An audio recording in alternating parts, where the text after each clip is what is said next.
Good evening, everybody, and welcome to the City Commission this October 15th, 2024. Thank you all for being here tonight. We really appreciate your attending. For those who are here for the first time, welcome. And we'll tell you a little bit of how we proceed. Pledge of Allegiance, and then we have a moment of silence. And tonight I'd like to make some recognition, make some employee recognitions, which I'll go into shortly thereafter. So if I could ask you, if I can first ask Courtney McCoy from the Teen Trip Program to meet me at the podium. Courtney is going to join us all and lead us in the Pledge of Allegiance. So if everyone can please rise.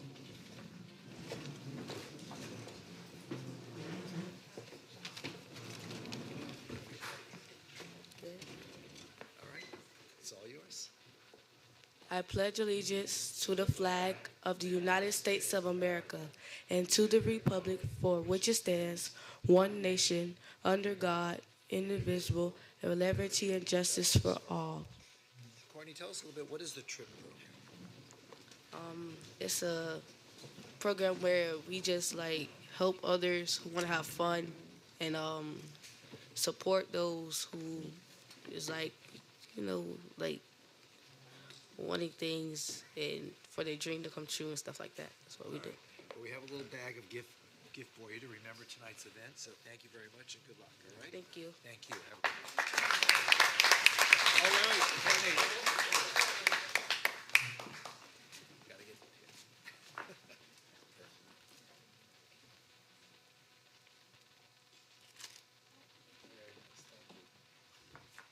we have a picture. Oh, wait. Family Your got a family has picture? a picture. Come on up. Come on. Gotta get this moment. Okay, very nice. I'll tell you what, why don't you all come up? Come on. Why don't you all come up? We'll have a picture. Wait a minute. Brought the whole neighborhood? You can all stand in front. Perfect. Go in the front of me. Stay on this side because you're tall. You're gonna block God is one supportive family. it. It is. Thank you all.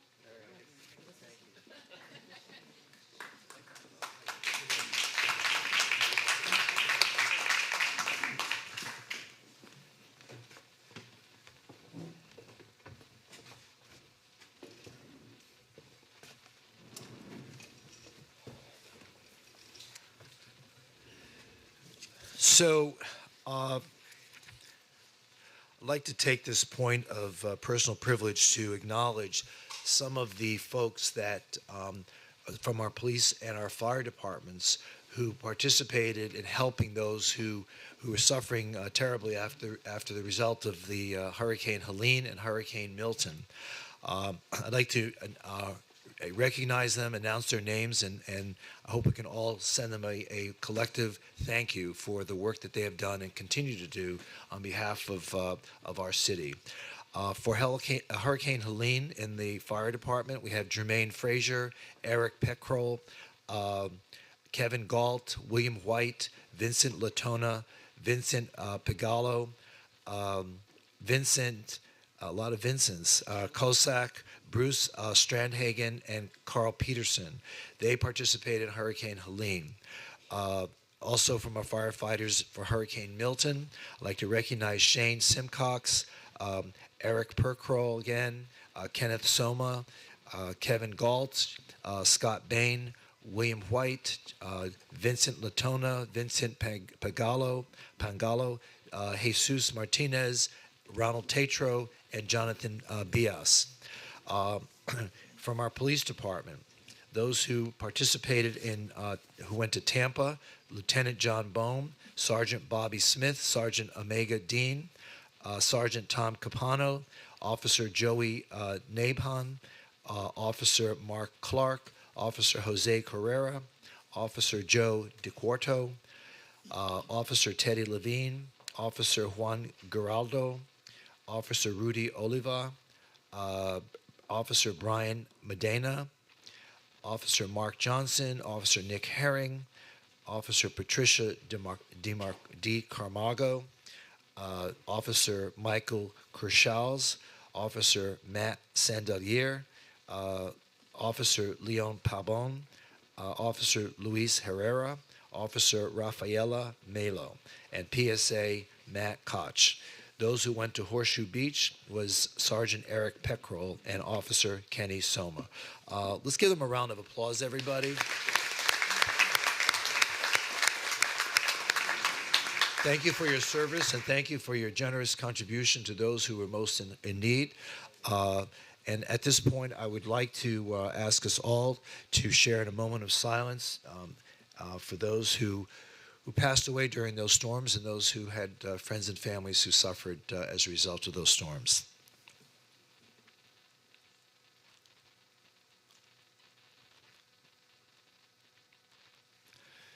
Okay, thank you so much. I also want to announce a retirement who has been in service to the city of Fort Lauderdale for 24 years. That's Greg May, Assistant Fire Chief. He retired in September 18th. So congratulations, Greg. I hope you enjoy your retirement.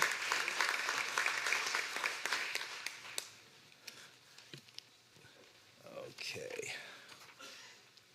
So now I would please ask the clerk to call the roll of the City Commission. Commissioner Herbst. Present. Vice Mayor Glassman. Here. Commissioner Beasley Pittman. Here. Commissioner Sturman. Here. Mayor Trentalis. Yes, we are all here then. Thank you.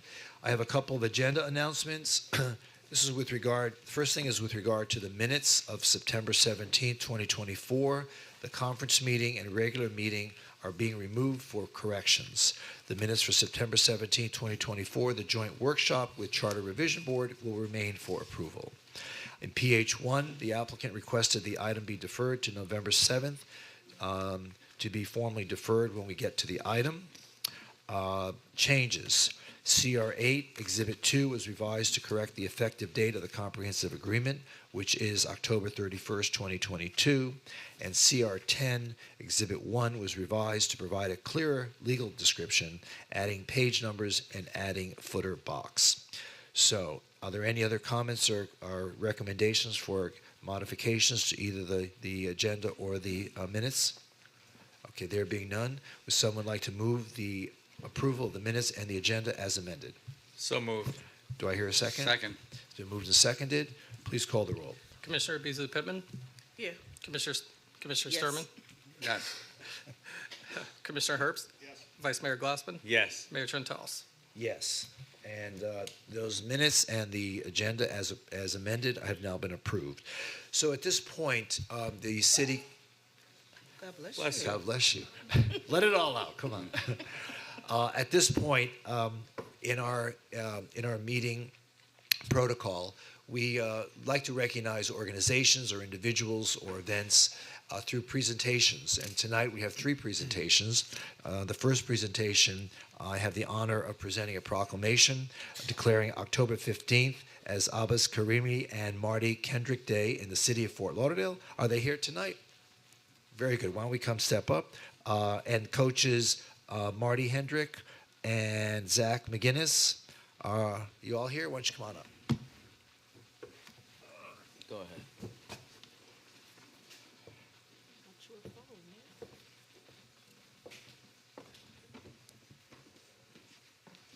We have a champ in the room here. All right. Yes.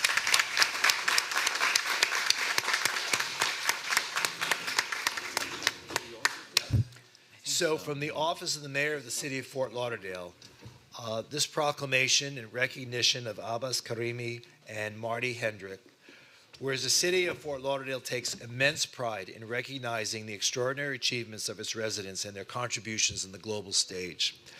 And Abbas, a distinguished swimmer from Fort Lauderdale, competed in the second Paralympic Games as a proud member of Team USA, having previously represented the refugee Paralympic team in Tokyo in 2021. Born in Afghanistan, Karimi fled his homeland at the age of 16 and overcame the challenges of adapting to a new life in the United States, demonstrating remarkable resilience and determination. His journey led him to become a world-renowned swimmer, earning the title of 2022 World Champion, exemplifying the true spirit of perseverance. Karimi's recent participation in the Paralympic Games culminated in a remarkable achievement as he and his teammates won the silver medal in the 4x50 freestyle relay and the 4x50 medley relay, marking a significant milestone and fulfilling a dream for both Karimi and his supporters. Coach Marty Hendrick,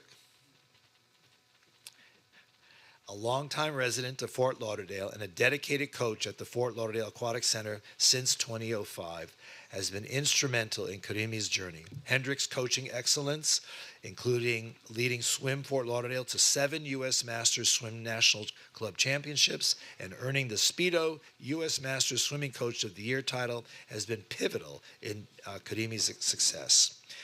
Hendrick's mentorship and unwavering support guided Karimi from his debut Paralympics Games with the Refugee Paralympic team to his triumphant appearance representing Team USA, showcasing the profound impact of dedicated coaching and community support. Abbas Karimi is embraced by his Swim Fort Lauderdale family, including Officer Zach McGinnis, front and center, of the Fort Lauderdale Police Department, who provide extensive coaching support, also a coach, from writing workouts and personally training alongside Karimi in the pool to attending the Paralympic team trials and the Olympic trials as a coach. Finally, Abbas Karimi and Coach Marty Hendrick have brought honor and recognition to Fort Lauderdale, embodying the strength of our community and the values of courage, determination, and respect and excellence. Now, therefore, we, as the City Commissioners of the City of Fort Lauderdale, do hereby proclaim October 15th, 2024 as Abbas Karimi and Coach Marty Hendrick Day here in the City of Fort Lauderdale. Congratulations. You want to say a few words? Come on. Hi, everybody. I just want to say that it was an honor for me to represent Team USA and my beautiful city, City of Fort Lauderdale. Thank you.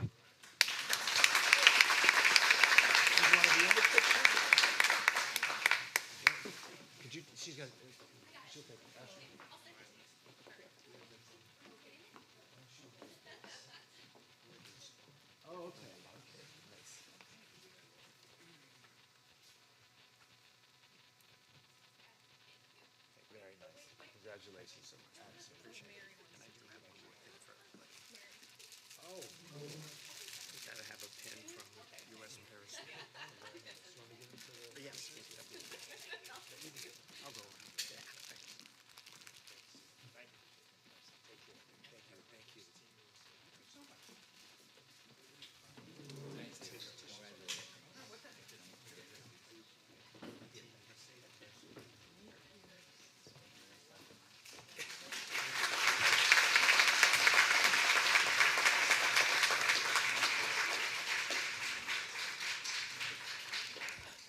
Amazing. You should see him swimming at the aquatic center. I hope everybody gets to go to our aquatic centers.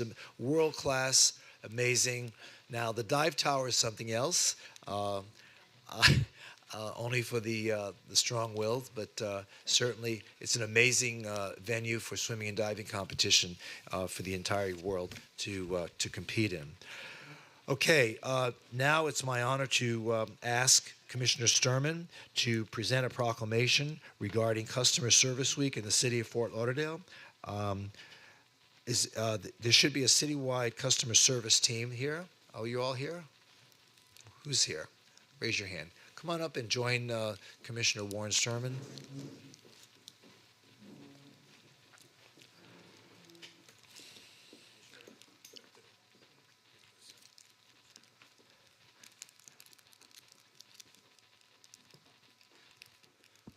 One more coming? Come on down. I want to thank you. Okay, I'm going to read a proclamation in a moment. There you go. Hey, Commissioner, how you doing? But I want to thank you for what you do on a daily basis, as well as I know that during disasters and emergencies and hurricanes, you beef up your team to respond, and you're there around the clock. And I personally want to thank you for what you do for our community. Yeah, come on, I'm not going to bite. Come on. Come a little closer. Whereas Customer Service Week, established in 1988 by the International Customer Service Association, wow, I didn't know, and proclaimed a nationally recognized event by the U.S. Congress in 1992, is now an international celebration highlighting the vital role of customer service professionals. And whereas the City of Fort Lauderdale prides itself on being a service-oriented organization, our dedicated employees work diligently to ensure the satisfaction of residents and visitors and continually strive to improve service through new initiatives, leading by example, and to achieve success and exceed expectations. And whereas, since October 2023, our newly consolidated citywide call center has expertly handled approximately 400,000 calls, seamlessly assisting residents with inquiries, including those related to emergencies and natural disasters. And whereas the DSD, Development Services Department, Property Records Team, is essential in preserving our community's rich history and supporting its ongoing development. The team has embraced technology advancements to improve our record retention methods, moving from traditional formats to digital storage solutions that meet the demands of our evolving city. Our records professionals not only protect our history, but also employs modern technology to meet future challenges, ensuring vital records remain accessible and secured.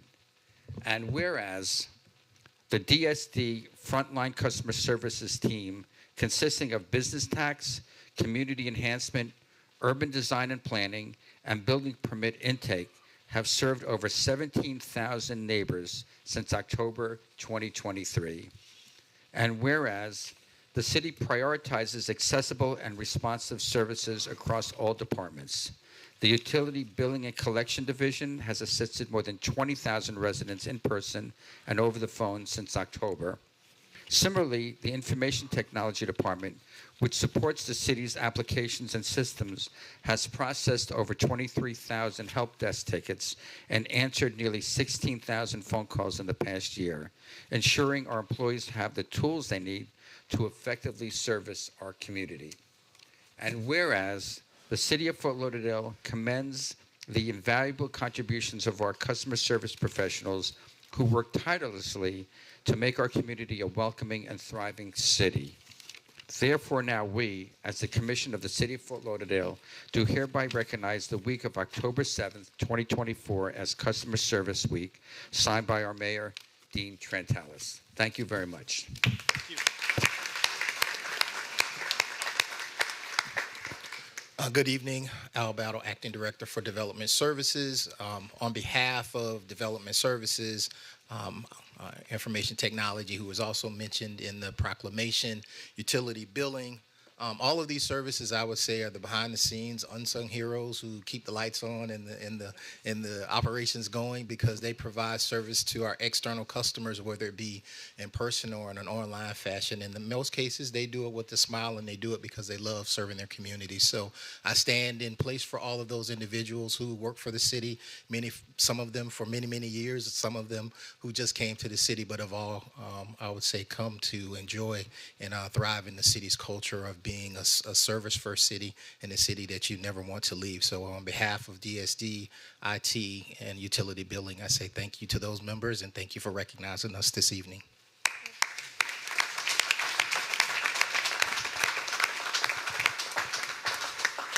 And on a personal note, on behalf of the Commission, as well as the community you serve, thank you for your support of our community.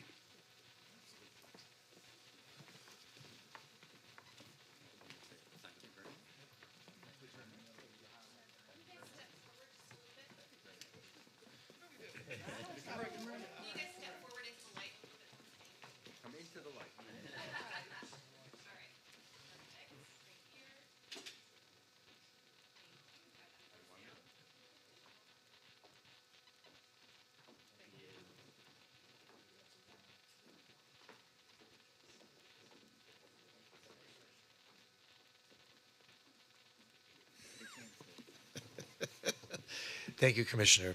Now I would like to invite Commissioner Beasley Pittman to present the District 3 Community Appearance WOW Award. Is Ricky Stewart Sr. and Yvette Giles Stewart here in the audience? Come on down. Boy, you took lemons and made lemonade out of this.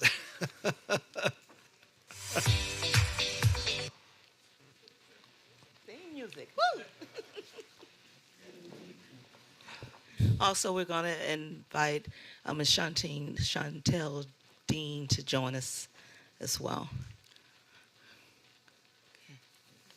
Did you see the house? This is a great honor to be able to recognize what you have done with your home, and it really blesses my heart because you know that District 3, we are all products of that area, and to witness what you have done to restore and bring life back to your childhood home and then also for the community. So I'm going to read this great award that has been prepared for them, and the mayor already kind of alluded to the improvements that have been made. So if you would join us as we read this and just highlight what this couple has done to beautify our community. The Community Appearance Board WOW Award winner, Giles Stewart Residence, the Mango House, 901 Northwest 16th Terrace, Fort Lauderdale, Florida. Presented by me, Pam Beasley Pittman, Commissioner, District 3. Right now, we are pleased to welcome Ricky O. Stewart Sr. and Yvette Giles Stewart, along with Community Board member Chantel Dean. It is with great pride that I present Ricky O. Stewart Sr. and Yvette M. Giles Stewart with the Community Appearance WOW Award. This nomination celebrates the remarkable transformation of their residence, effectively known as the Mango House. After severe flood waters devastated their primary residence in April of 2023, the Stewarts found refuge in a special property which holds deep meaning as Yvette's childhood home and placed a place filled with cherished memories for her parents. Purchased by Alan Ruth Giles in 1951, the house stands within historic Dewars neighborhood. Originally established for Black World War II veterans, returning to this familiar place should have been a comforting homecoming, but the reality was far different. Abandoned by previous tenants, the home and property were left in deplorable conditions. Undeterred, the Stewarts embarked on an ambitious renovation,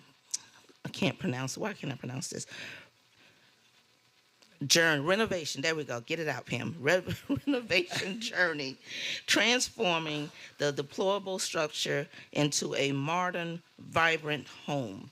This labor of love involved intensive repairs, upgrades, landscaping, breathing new life into the property that inspired the surrounding community.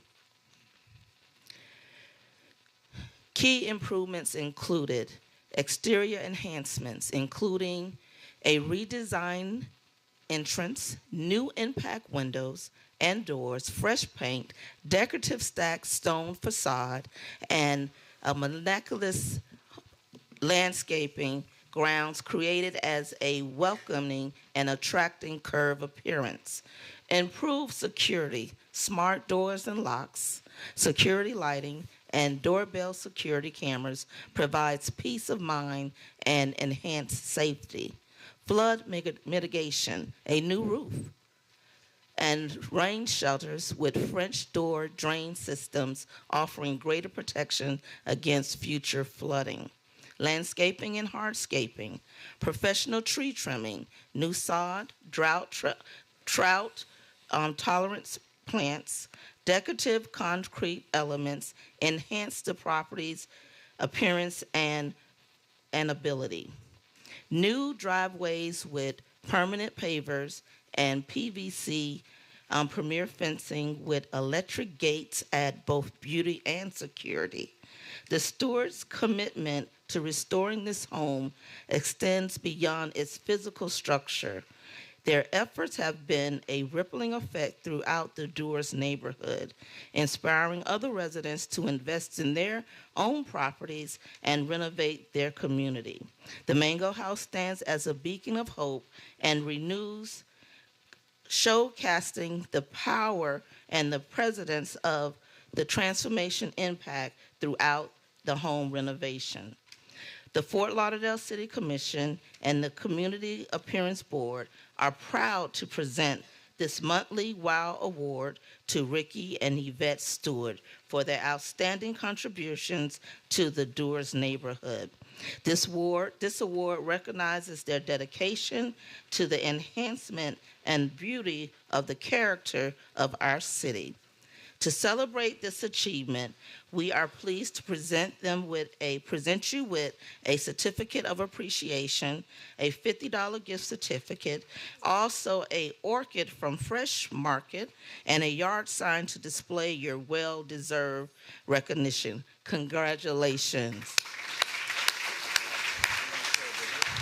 Also, before we allow the stewards to speak, there is a video that we would like to share displaying the upgrading. Also, before you play the video, they're asking members who help with the home improvement to join them as well. Okay. Anyone else that you want? Okay. All right. All right. Wonderful. Yes. Okay. Thank you.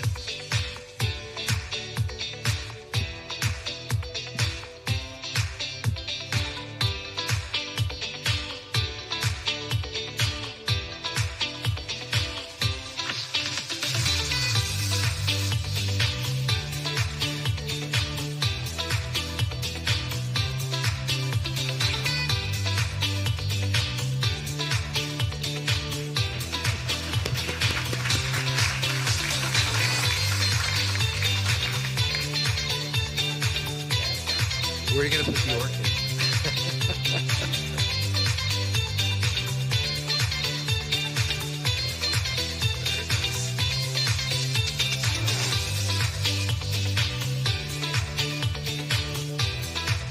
Very nice. Stewards, if you would like to say something. Good evening, everyone. So we'd like to thank the commission, thank the board members for this award, this honor. It really was a labor of love for us, and we really appreciate it. I think the biggest award we receive is just from our neighbors who, I think just a couple weeks ago, someone walked by and said, "Is this your house? You live here? I just love what you've done. In fact, I drive by here just to see your house every day." You know, so that's just the nicest thing. And to be able to have this refuge when our home, our primary residence that was built by my parents in 1971 was devastated by the flood. You know, that was such a blessing for us. We started working on this house when the renters abandoned it, not knowing that we'd need to make it our residence several months later. Actually, after we moved into, several months later, yes, that we had a flood, and then we moved into an Airbnb for 7 months. And Sophia Ali asked me to tell you why it's called the Mango House. The house that was flooded at the North Fork of New River, we called the River House. The Airbnb, where we sought refuge for 7 months, was surrounded by parrots, lots of noisy parrots in the trees. So we called it the Parrot House. And when we moved into this house, or shortly before we moved into it, we noticed that we remembered the 3 big, beautiful mango trees that just provided so many mangoes for us. The ground was just littered with mangoes all the time. So, of course, that became the Mango House. My parents bought the house in 1951. They were outstanding teachers, leaders in the community. I'd like to call their names: Alfonso Al Giles, who was also one of the founders of Alpha Phi Alpha fraternity. Forgive me, brothers. Alpha Phi Alpha fraternity, and my dear late mother, Mrs. Ruth Taylor Giles, both outstanding teachers. So as much as I wish they could be here to see what we've done, I'm grateful they weren't here to live through that flood. You know, they passed before the flood. Restoring that home has been a labor of love for us. And Ricky, my new husband, it's a loving abode for us, and it was a labor of love. So it was our first home as man and wife.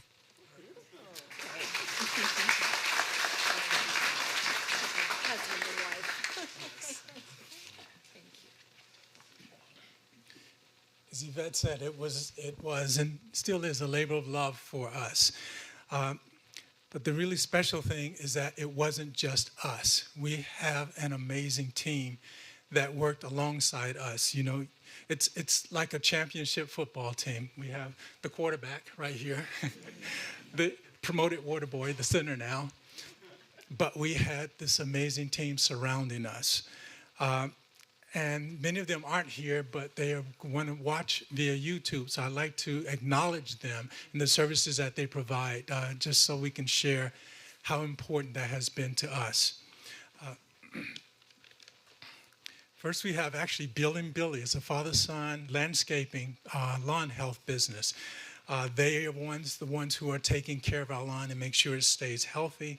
We have Craig Brockwell from the Home Depot. He came in and just really helped us in making decisions about impact windows and doors for safety as well as weatherproofing. We have David Yesbick, who's the president of All American Sprinklers, installed a sprinkler system throughout the property, which is amazing. It's so much better than using city water, a lot cheaper. You have Shani Perez. Give us a couple of years. Okay, thank you. We have Shani Perez, who's the president of Terra Archer Landscaping Design, and Esther Schlegetter, the vice president of Terra Archer Landscaping Design.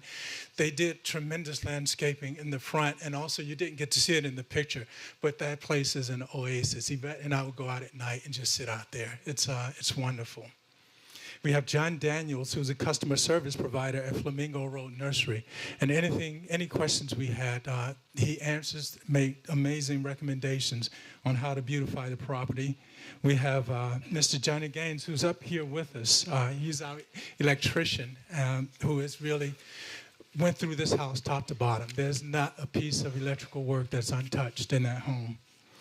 We have not with us Mario Gaines, who is a Mario Grijalva from Grijalva Painting. And this young man is just extraordinarily skilled, gifted, creative, a consultant, a problem solver.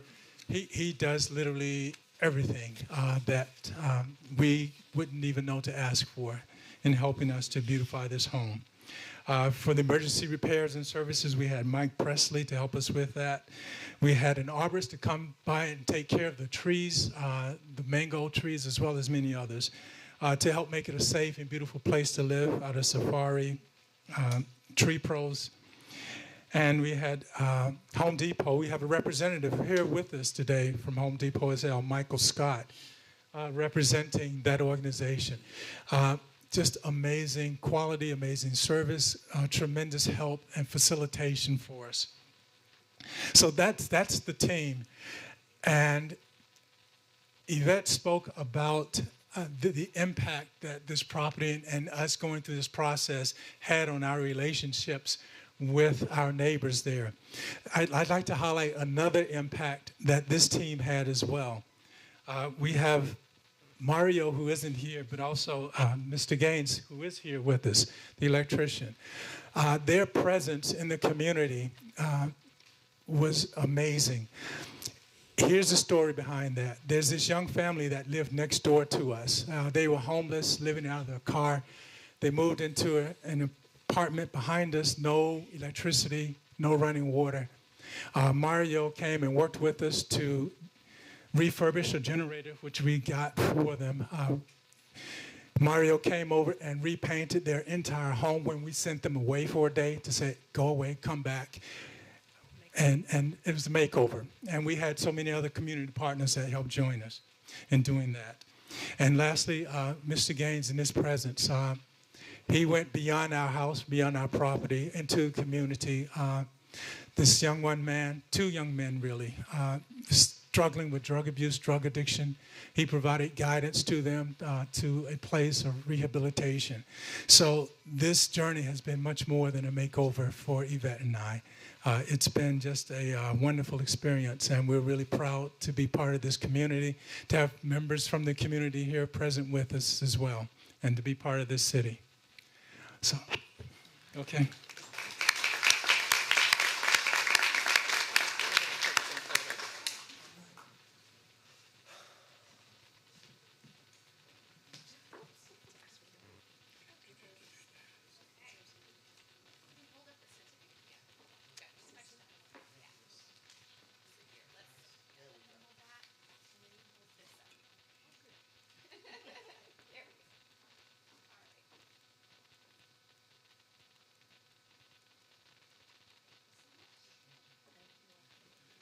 Great, thank you, and congratulations.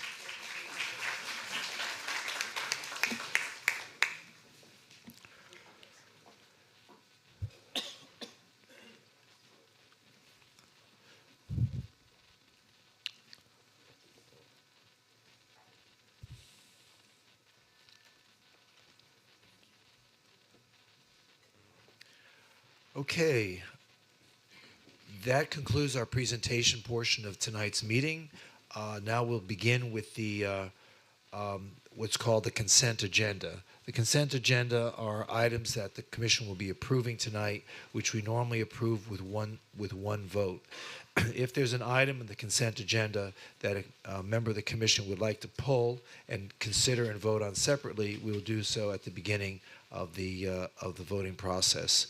So I will ask each member of the commission if they have an item they'd like to pull. Commissioner Herbst, are there any items you wish to pull? No. Commissioner Beasley Pittman? None. Vice Mayor? None. Commissioner Sturman? CM 13. CM 13. Okay, so all the people that have signed up to speak are just here for questions, and no one has signed up for any for CM 13. I don't think. Hold on, just a minute.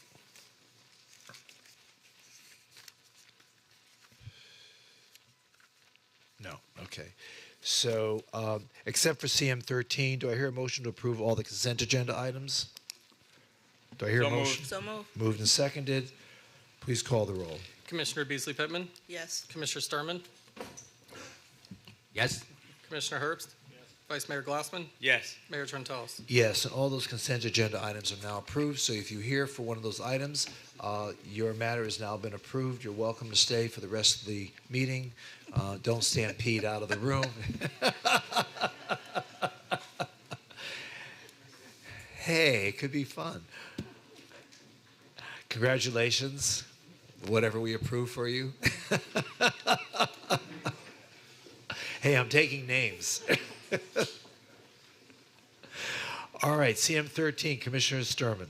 Yeah, Susan, thank you, Mr. Mayor. I'm fully in supportive of this, but this is such a monumental project and a step forward, and so I just want you to let the community know, that, I guess, for a little bit about the project itself. I'm fully in support of it. But sure, and I would like to ask Dr. Gassman to come up because I think she's the one who assisted in getting this on the agenda. Thank you.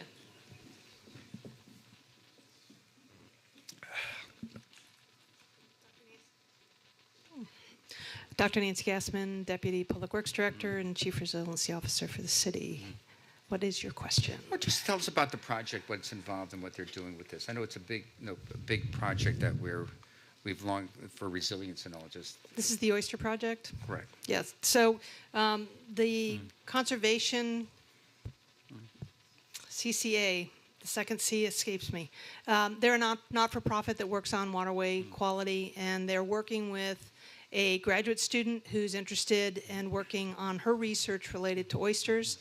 And so they approached the city with the request to place oyster bundles on our docks along the New River, essentially from the confluence of the New River along our marine facilities along this location.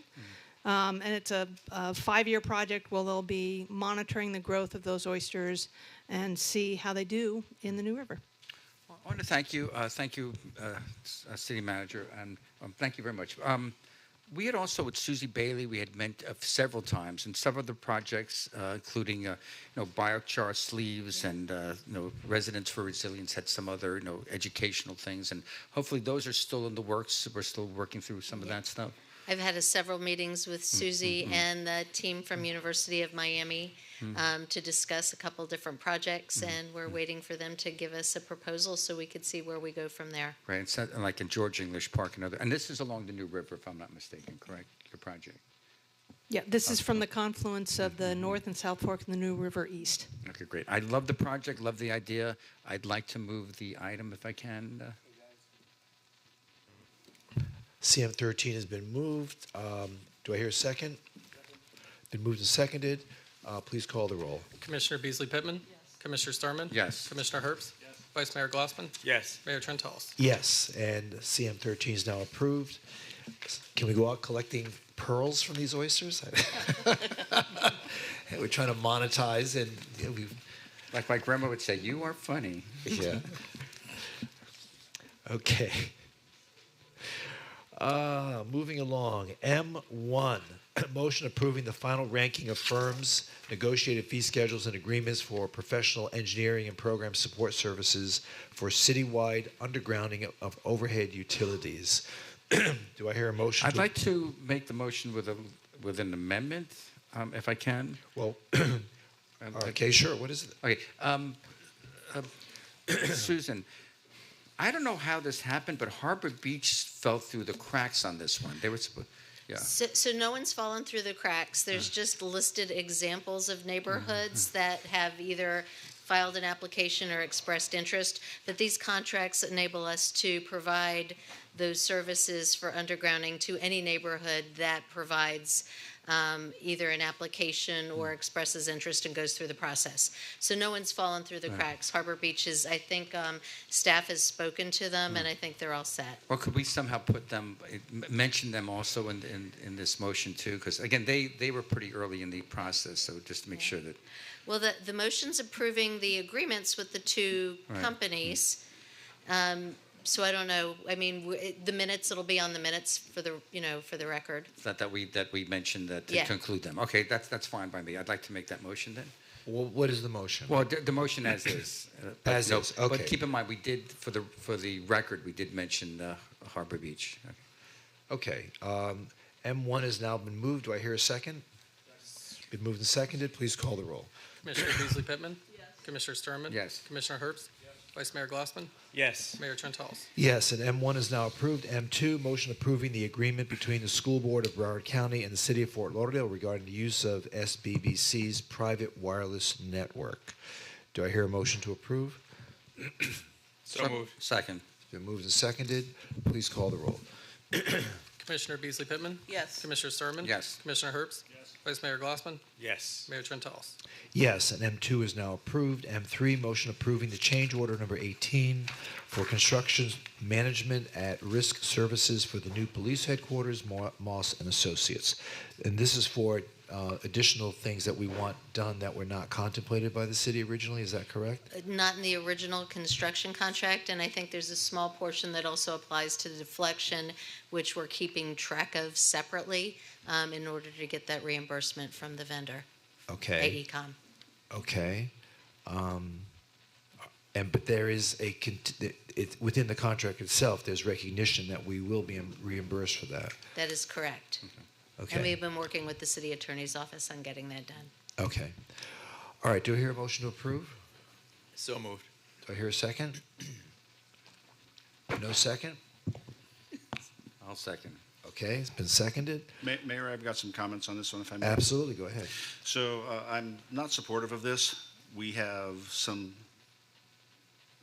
problems in terms of doing guaranteed maximum price contracts where we value engineer out certain things and then we put them back in after the fact as change orders. To me, that's nothing more than a bait and switch. We did the same thing out at the Aquatic Center where we value engineered out air conditioning.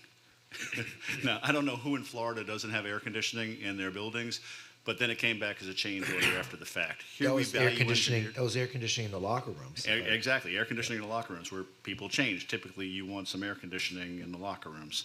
And then we value engineered out certain aspects of this so that we could proclaim that we were coming in under budget. And then we go back and we change order. The whole idea of a CM at risk with a guaranteed maximum price is we don't do change orders. So if we're going to do this, then let's not do these things after the fact. Or let's just acknowledge up front that the project is going to cost more than we said it was going to cost. Own that and move forward with it. But this idea that we magically reduce the cost and then it magically reappears a year down the road before the building is built, to me is just, it borders on fraud to the community. It lacks transparency. And I just think it's a bad practice. I've shared this concept with staff when we talked about this. If we're going to do certain things and we know it's more money than we had budgeted, then let's just own up to that. Let's bite the bullet and say, great, this costs more. Or if we value engineer it out because it doesn't need to be there, then it doesn't need to be there. But I hate seeing these things come back as a change order later on down the road because, again, we're not being honest with the community when we do these projects. So I'll be voting no. Thank you. Mayor, if I may. Yeah, go ahead. Thank you. So, Susan, help me understand. I'm not in agreement with that because I think that even if you feel that way, that's not a solution. You're not solving the issue of having to have these items in the building. So I would still say that if the process is a little skewered and we're not happy with the process, I'm not going to cut off my nose to spite my face. With that being said, I have this question. So it says, during the value engineering of the project, the skylight and level 2 plaza additions were removed from the scope. It was later requested by the city, so I need to know why it was requested later. But it also says this change order also includes items that were not initially delegated to Moss through the GMP, but were added to the scope per city request after plan revisions were completed. So if you could just explain those two issues to give me a little bit more of a comfort level with this. Absolutely, and Anthony's coming to the podium and he'll get that started. Good afternoon, Mayor, Vice Mayor, Commission. Anthony Fajardo, Assistant City Manager. So during the value engineering process, and I believe this goes back to the value engineering that occurred with the change of the I-beam, the steel beam, to the cantilever. Two of the other items that were removed were the skylight and the event plaza that is listed. So we determined that moving forward that those items were desirable to put in because once we finished construction, we couldn't do it at that point.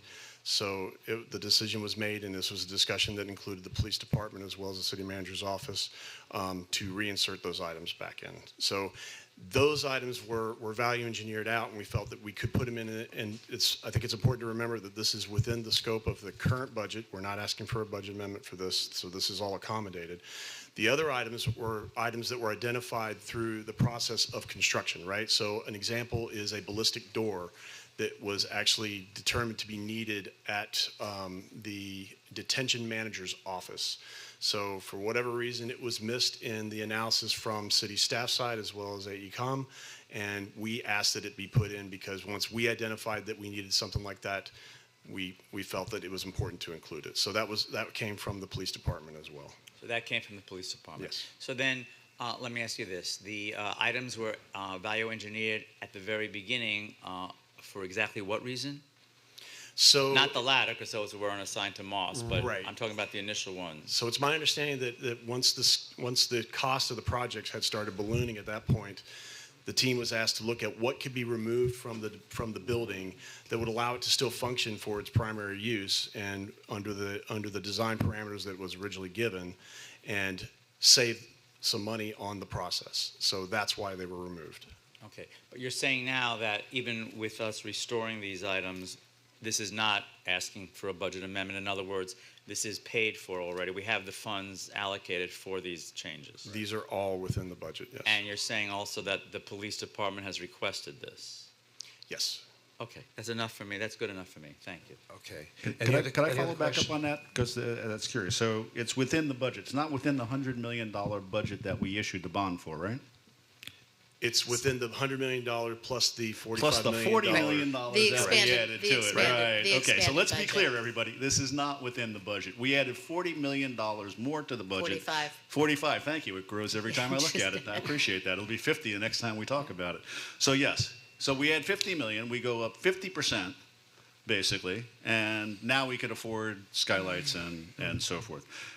Back to the ballistic door. So the whole idea, again, of CM at risk as a project delivery method is to make sure that things like the ballistic door that's necessary isn't forgotten, right? So when we do traditional design, bid, build, this is where change orders come into the process, because we have an architect that does a design, and then we put it out to bid, and the builder comes back and says, you forgot stuff. You know, your architect didn't know what he was doing. And then we have change orders. The whole idea behind CM at risk with the GMP is to avoid precisely that problem. It's the coordination of the design team and the construction team with city staff that avoids those problems. So how do we miss a ballistic door and then discover that, and I'm not blaming you, this is Sure. how do we miss that when we got everybody at the table at the same time talking about what we need? So just probably a little bit of clarification. So CM at risk was only on the construction side. It wasn't on the design side. So that was handled by a different contract. Okay, so thank you. The CMAR is purely for construction. As far as the miss of the door, I would have to probably talk to PD staff who were involved in those conversations in more detail. But I can say this, it's a 200,000 square foot building. It's a very complex building. It's got a lot of moving parts in terms of where you need ballistic material versus where you don't, and as well as designed to meet all the requirements of a detention facility that's incorporated into the building. So I don't really have a clean answer for you, but I can definitely get some more information back So to you. in that, because I seem to remember, though, that we had AECom and Thornton Tomasetti talking to Moss during the design phase, right? Because didn't we did an early contract with Moss to bring them on for coordination purposes, as I recall. Yes. Right, I know it. I'm still the auditor when we went through this process, so I remember this distinctly. So we had this whole pre-construction, again, to avoid this kind of thing in the first place. But then back to the door. So if something is missed during the design phase, who owns that responsibility? So Shouldn't that be the designer, or is it the us? distinction there would be, in this case, we didn't identify that the door in that location needed to be there. Okay. So when we did this analysis, so there were several items that you're not seeing on this because we've pushed back on Moss and in partnership with AECom on a lot of them, saying that those are means and methods. They are not part of any kind of OCOs, which owner change orders on our part. For these items, we went through them in detail to determine whether or not it was something that we asked for versus something that they said that we should have had that was a miss on design. And we determined that this was something that we had asked for. So let me ask this. Can you guarantee me that this is the last change order I'm ever going to see on this project before this thing is built? Or are we going to change order some more and basically throw guaranteed maximum price out the window? I mean, that really.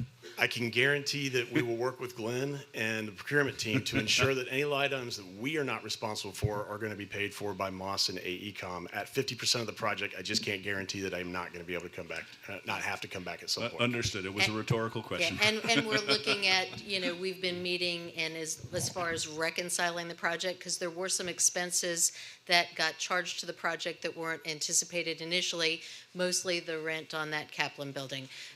But we're reconciling, and we might come back with a little adjustment based on that, because that was about $3.something million. Six, that I we, think. 3.6 that we didn't anticipate. But again, we got interest on the bond revenue. And we're doing a reconciliation now, and we'll be coming back in November, December with that final reconciliation. Right. And then final question to Patrick. So Patrick, we had brought on a construction audit firm to review all of these pay apps. Typically, I would expect to be seeing some kind of a progress audit, and I haven't seen anything yet. Are they still reviewing the pay apps? And Yes. when are we going to see a report from them? Well, they are doing that. As the project goes along, we can have something put together for you if you'd like. But we're reviewing them. We meet with the project manager of it, David Levon, and we just are, as we go along, we're looking at it. If you'd like to see what So you may comments recall are- when we did this out at the beach, when we did with CRI, we had project reports coming back to the commission so we could see the status at various points throughout construction. So I would expect to be seeing the same thing from we can do our that. current firm. We meet and we discuss the issues that have come up at each meeting, so we can do that. Right, if you'd but I'd like to know what they found. I mean, I'm glad you're doing Well, that, and that's great. I mean, there's a lot of, back and forth negotiating, whatever the item is. But we can, at least as they come up, we can say these are the items that are being, negotiated or discussed, or determining if it's an error or omission or if it's the owner's request or whatever it is. Right. Yep, that's what I'm looking for. Thank you. Are there any Just further? I'm sorry, one go other ahead. question. Yeah. Yes, ma'am. The item that we are referring to tonight, again, for clarity, this was an item that the police came back and said that we had missed. It wasn't a part of the original plans. Who overlooked having this door, ballistic door, a part of the plan? I'd have to go back and talk to the team that was involved in the conversations at that point. All I can tell you at this point definitively is that the door was missed as an example of one of the line items, and we do need a ballistic door in that location. And this is one door? Well, there are several line items in there. I use that as an example, but, there were. Okay. Any further questions? Yeah. Oh, go ahead. Okay. I'm up then, all right, Mr. Mayor? And what? Oh, yeah, okay. Skylight, how much is the skylight? The skylight is very expensive. I can pull the backup. I don't have it right in front of me, but I think one component of it is about $50,000. It is a very large architectural element on the building. I'd say from the ground, it looks like it's about 8-9 feet tall. Okay, a couple questions. I'll start with a little unrelated, but sort of tangent related to some degree. The deflection, how are we doing with that? There was supposed to be a second review, independent review. What's our status with that? So WJE is the firm that we went with. They were given a notice to proceed this week, and there's a kickoff meeting on Tuesday, I believe. But they're already interfacing with Thornton Tomasetti and AECOM, as well as Moss, to get access to the Procore system, which is how we track all of the PCIs and SIs. And they're started looking at that information already. Oh, so that's still a work in progress? Yes. Okay. Who's going to be paying? Have we settled who's paying for that? The deflection. AECOM is on the record saying they're going to pay so for that's that. not even up for debate? No, so the second engineer and the third engineer are all Okay. being picked up as part of that process. And any other improvements? And any of the that they find? construction Okay.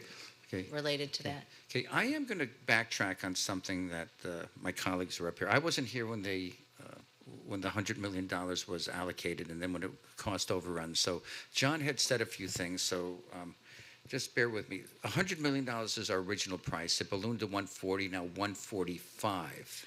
So I wouldn't say that it was our original price. That was the amount of money that we issued in the bond based on estimates. Right. So the bond, I think, the estimates were probably made in 2017. The bonds were issued in 2019, early 2019. And then there were some delays. Obviously, the GMP was awarded in 2022, 22. late 22, 23.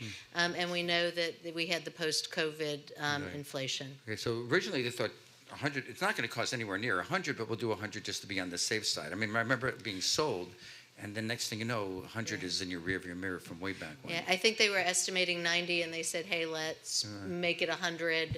Actually, it was 80. Okay. It was originally 80. Right. Okay. We had 80 with 20 million of contingency, Okay. and that we blew past that, and then we went to the other 45. Understood. And I think the delays in the project were a big factor, and we don't necessarily have any control of what happened as far as that land acquisition that they looked towards. Well, that was a good point that the mayor brought up when we were talking about moving the radio tower, which apparently never needed to be moved, and which meant we never needed to acquire the multifamily unit on the end, which means we didn't need to waste 2 years in eminent domain and spend twice the market value for the property that we did. We just could have torn down the radio tower and built it right where it is. And we'd be in it right now. Agree. Yeah, but we can't change, We share your frustration. Yeah. What are you going to do? Okay, so going back to the numbers that John was talking about, it's 145. 145. Now, you mentioned that, I'm trying to wrap my head around how these numbers are being shuffled around. It's 145, and now there's another basically $1 million, but 996 million. So that's so keep in mind that, we hadn't spent down or committed the whole 145. When we borrowed the extra 45, that was, part of an estimate as far as additional money that we'd need. So this is fitting within that. So we're not asking for additional money at this point. It's not, it could be 135 or 140, and then you add another million, so it's 141. So this is, no, it's not like it's 145 and now it's going to be 146. It's the number that you're anticipating is well below the 145, and this is just getting closer to that limit that we're borrowing. Is that correct? Or that or that we've borrowed. Yes. I mean, Dean, Steve, John, you were here during this whole part. What is it? You were part of that original discussion. Is your thought still the same? I'm just referring to my colleagues up at John. You're still opposed to this? Yes. Steve and Dean? I think we absolutely have to move forward with this. I'm not opposed to this. We might have issues with the process. We might have issues with how we got here. But the police department has said they need this. This building is an important building for both public safety in Fort Lauderdale, and also as what we're now redeveloping Broward Boulevard. This is not the time to now just fret about how we got here. We got here. We got here. So we need to be adults in the room. We need to give the police department what they want. We need to do this building the proper way, and we have to move forward. That's how I feel on this. And the cost. Again, these were costs that we got 7, 8 years ago, right? Everyone knows what has happened. The cost of construction, the cost of building in the last 7 or 8 years. This is not a mystery. We went through COVID. We had more issues. We already discussed what happened with that land acquisition fiasco, but it happened. So we move forward. That's what we do. We move forward. We get this job done, and we do it the right way. So I'm in favor of this item, and I think it's really important that we make sure that the police department has what it needs, and we get this building done the right way. That's all. In response to that, moving forward, we need to be responsible in moving forward. How do we ensure that we do not be here again in 6 months? What do we do as a commission to ensure? Well, the thing is, Pam, I'm looking at the item itself, and some of the things that are being added are, kitchen appliances, walk-in freezer, kitchen equipment for cafeteria, fume hoods, and then the shoring and roof deck we're going to be reimbursed for, correct? Correct. So, And some of these I would say were kind of known unknowns, as Susan used that term before. The design of the kitchen wasn't completed when Moss was awarded the GMP, and so anything that changed that design is going to come up with an additional cost. And even to not just boxing just this conversation to this project. Overall, we in our conference we just had a meeting how to enhance our that opportunity to make sure we be tight in what we're doing. We're dropping the ball somewhere along the line, and these 2 years that I've been here, we're going back and forth what we missed, what we should have done. We got to be better. As a commission, we have to be better. What do you all who have been here for several opportunities, longer than I've been here, longer than Warren has been here, what do we need to do to ensure our neighbors that this isn't just a wheel that we're on and we just jump on and jump off, and when it comes up, we address it? We need to be proactive together, just like we had in the conference. Moving forward, let's have a discussion to make sure we stop this practice. Okay. Nods, okay? Somebody answer. So, and I will add, I think that, since Anthony wasn't involved in the project intimately as he is now, and he's done a really, really good job over the past, year and a half, something like that Greg gave you the assignment of overseeing the project.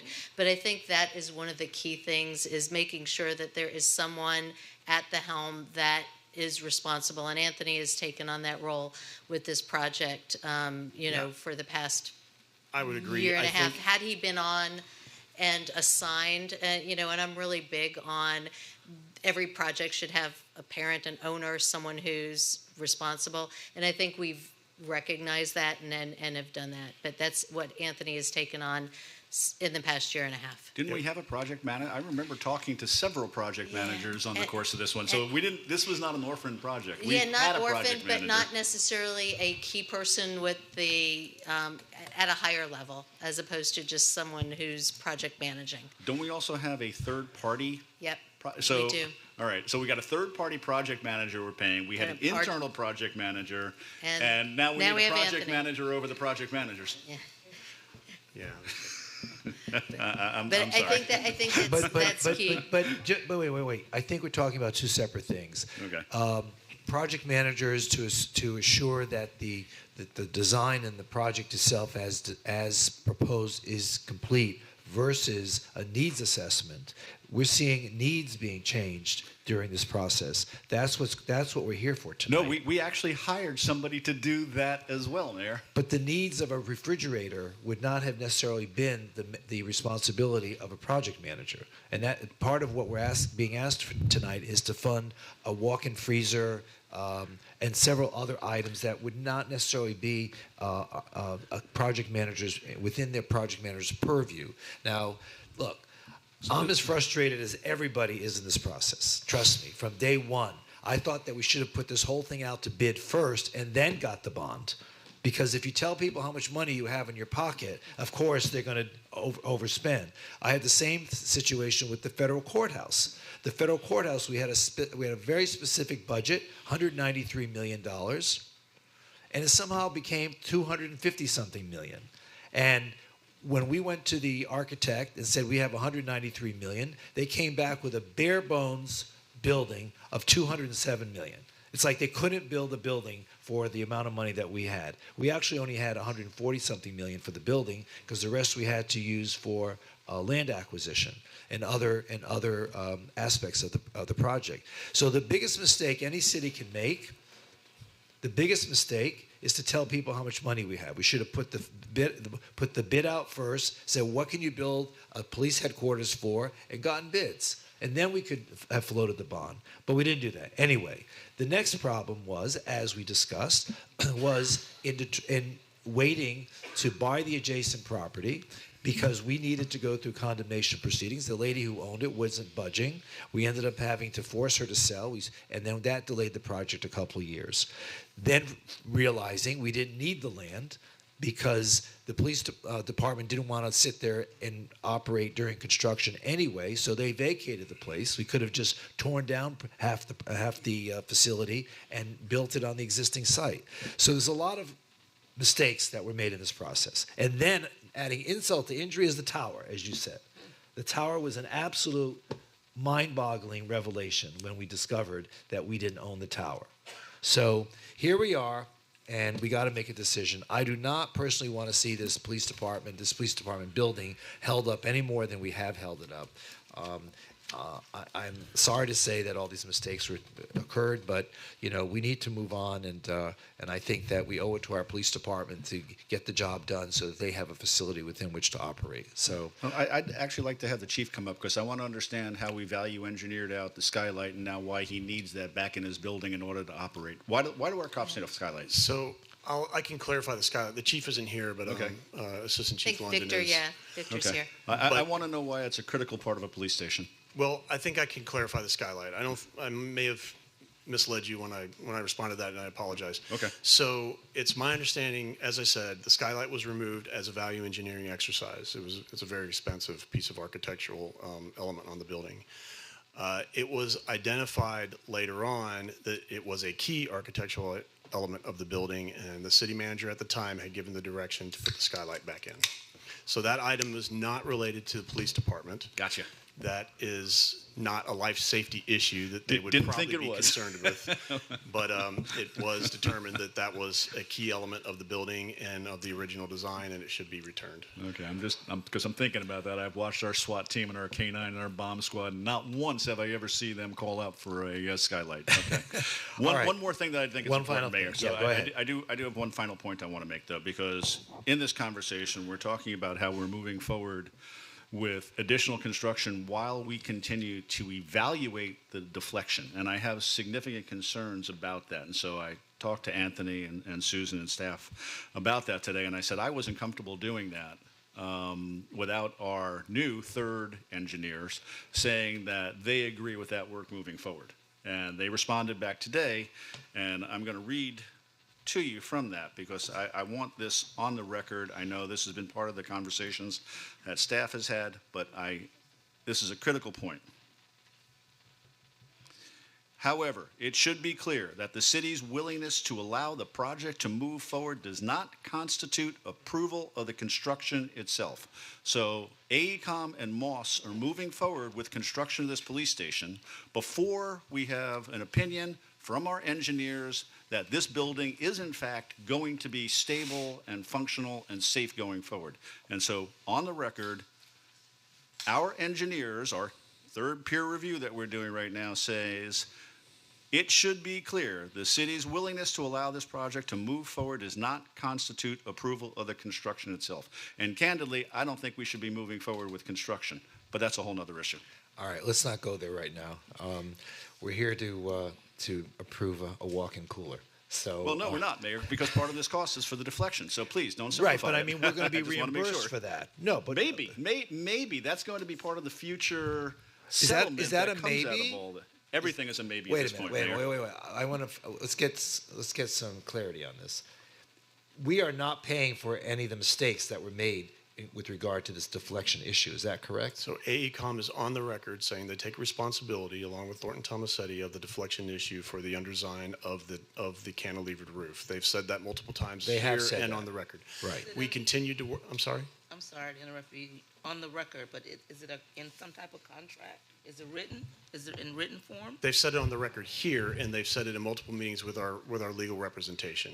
And we have documentation from them where they have admitted that this is an underdesigned element, and we have that as part of the backup material. And they So- said it here at the podium. I remember many times. But this is not for the actual repairs. This is for the surveying. This is for us to do our monitoring of this, right, of the deflection. If I'm reading this correctly, this is our work to monitor the deflection. There are elements of monitoring we are doing. You're correct. So especially when the deflection was occurred, we wanted to make sure we knew where it stopped and where it started. Right, and which if is a there was good any thing. I further mean, I'm deflection. not saying we shouldn't. I'm just Right. saying, So the way we have it broken up, so AECOM has said that they will pay for the second engineer and the third engineer, so LYE and WJE. They said that is on them. The rest of it is subject to the contract language. So that's where our city attorney is involved with them. We've had multiple meetings. We've gotten risk involved, and it will be a claim against their insurance. Okay, that's what I thought. Thank you. Okay, are there any further questions? All right, there being none, there's a motion, a second on this? Okay, Yes. let's call the roll. Commissioner Beasley Pittman, You would call me first tonight. Oh, wow. I am. It's your month. I'll let her vote. You can. Wait a minute. Let me see, because I'm gonna tell you what I'm thinking. I hear on the record, legal, my attorney.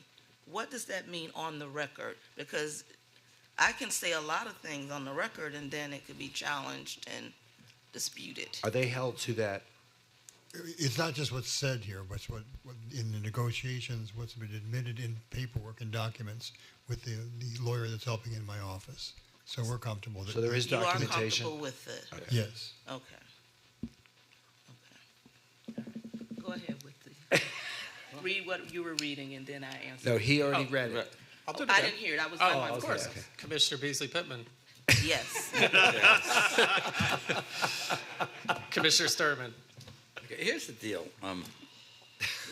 It's within the budget, 145 million. No, the budget is 100 million. We're over budget. It's just a matter of how much more over budget we go. So it's not within the budget. Skylights, kitchen appliances, $1 million. I mean, I'm sorry. My vote is no. Commissioner Herbst, No. Vice Mayor Glassman. I just want some clarification of what Commissioner Sturman just said. We did approve.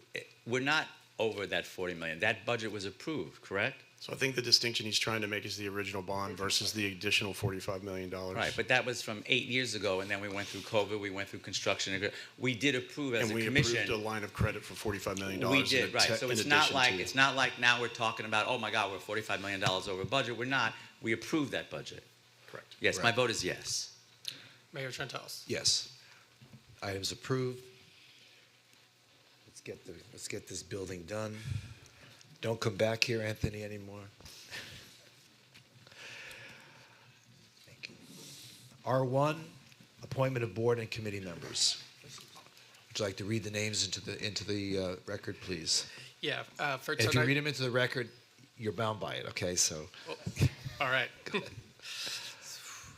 For tonight's resolution, Aviation Advisory Board, Kevin McElhaney, nominated by Mayor Trentalis. David Cooper, nominated by Vice Mayor Glassman. Mark Volchek, nominated by Commissioner Beasley Pittman. Fire Rescue Facilities Bond Issue Blue Ribbon Committee, John Vratsinas, nominated by Mayor Trentalis. Nuisance Abatement Board. Vratsinas. Is that on the record? Everybody's not Greek? Nuisance Abatement Board, Mark Dickerman, nominated by Vice Mayor Glassman. Public Art and Placement Advisory Board, Lori Frank, nominated by Vice Mayor Glassman, and that rounds it up. Okay, are there any additions or modifications? There being none, would someone like to introduce the resolution of these new board appointments and committee Introduced, and members? Mark, you can't object to being appointed. A resolution of the City Commission of the City of Fort Lauderdale, Florida, appointing or nominating, if applicable, board and committee members as set forth in the exhibit attached hereto and made a part hereof. Commissioner Beasley Pittman? Yes. Commissioner Sturman? Yes. Commissioner Herbst? Yes. Vice Mayor Glassman? Yes. Mayor Trentalis? Yes, and those board and committee members are now approved. I want to thank all of them for their commitment to our community and making Fort Lauderdale the great community that it is.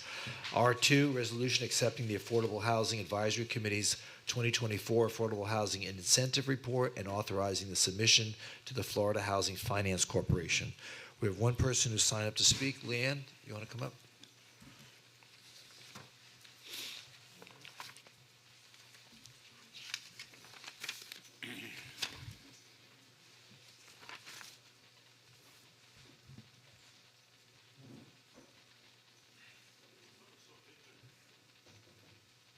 Good evening, Mayor, Vice Mayor, and Commission.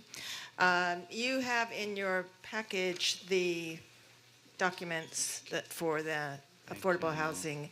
In your package you had attachments for the incentive plan. So what I've prepared for you tonight is just a brief presentation to make it a little bit easier to comprehend if you choose to have me go through it briefly. Is that all right? Yeah, go ahead. Okay. I took the clock off because you're reporting on behalf of the committee. So. Okay, thank you. So we have I'm the chair of the Affordable Housing Advisory Committee, and my colleague here, Susan, is with us tonight. The City of Fort Lauderdale receives SHIP funding, which is the State Housing Initiatives Partnership from the state. And this year we received $1.4 million for year 2024-25. And as part of that receipt of money, we are required to prepare an incentive report and adopt an incentive report. And this block grant, as I say here, provides local governments with money as an incentive to fund partnerships to encourage dwelling units, especially at the very low and low income levels. So the question might be, why are incentives needed?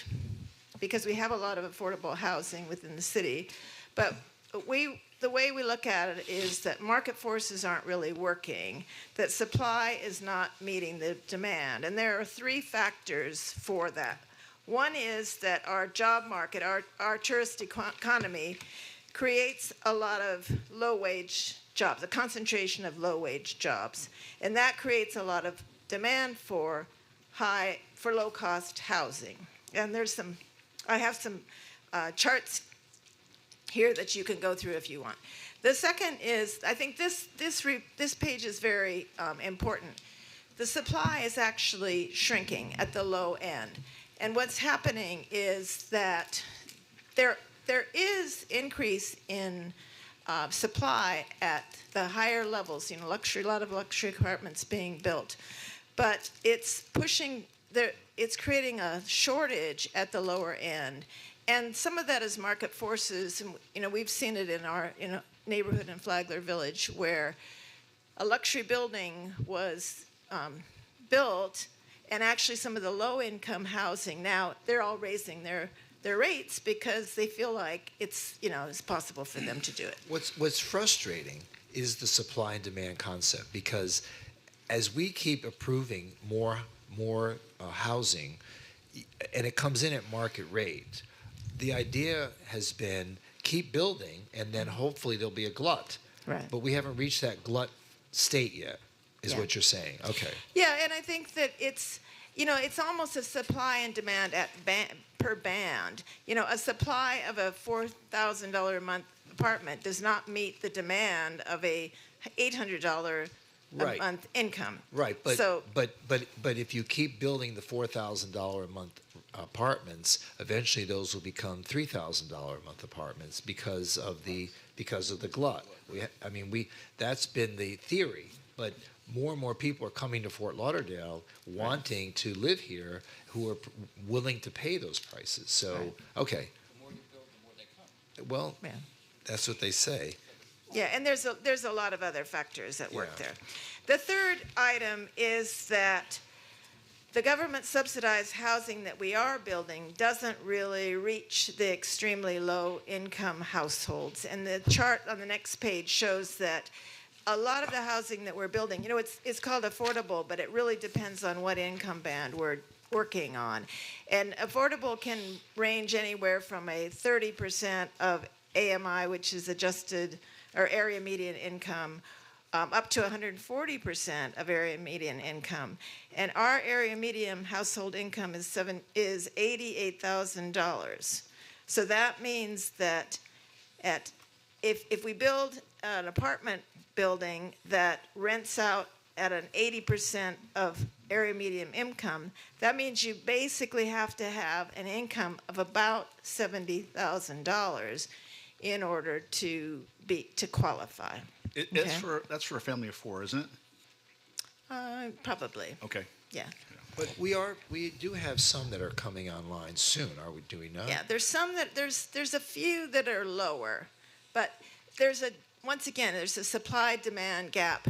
And if you look at, now these are Broward numbers. We have 740,000 households within Broward County.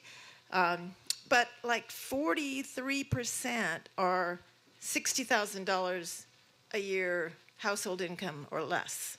So there's a lot of households in Broward County that can't qualify for the vast majority of the affordable housing, the government subsidized housing that is being built.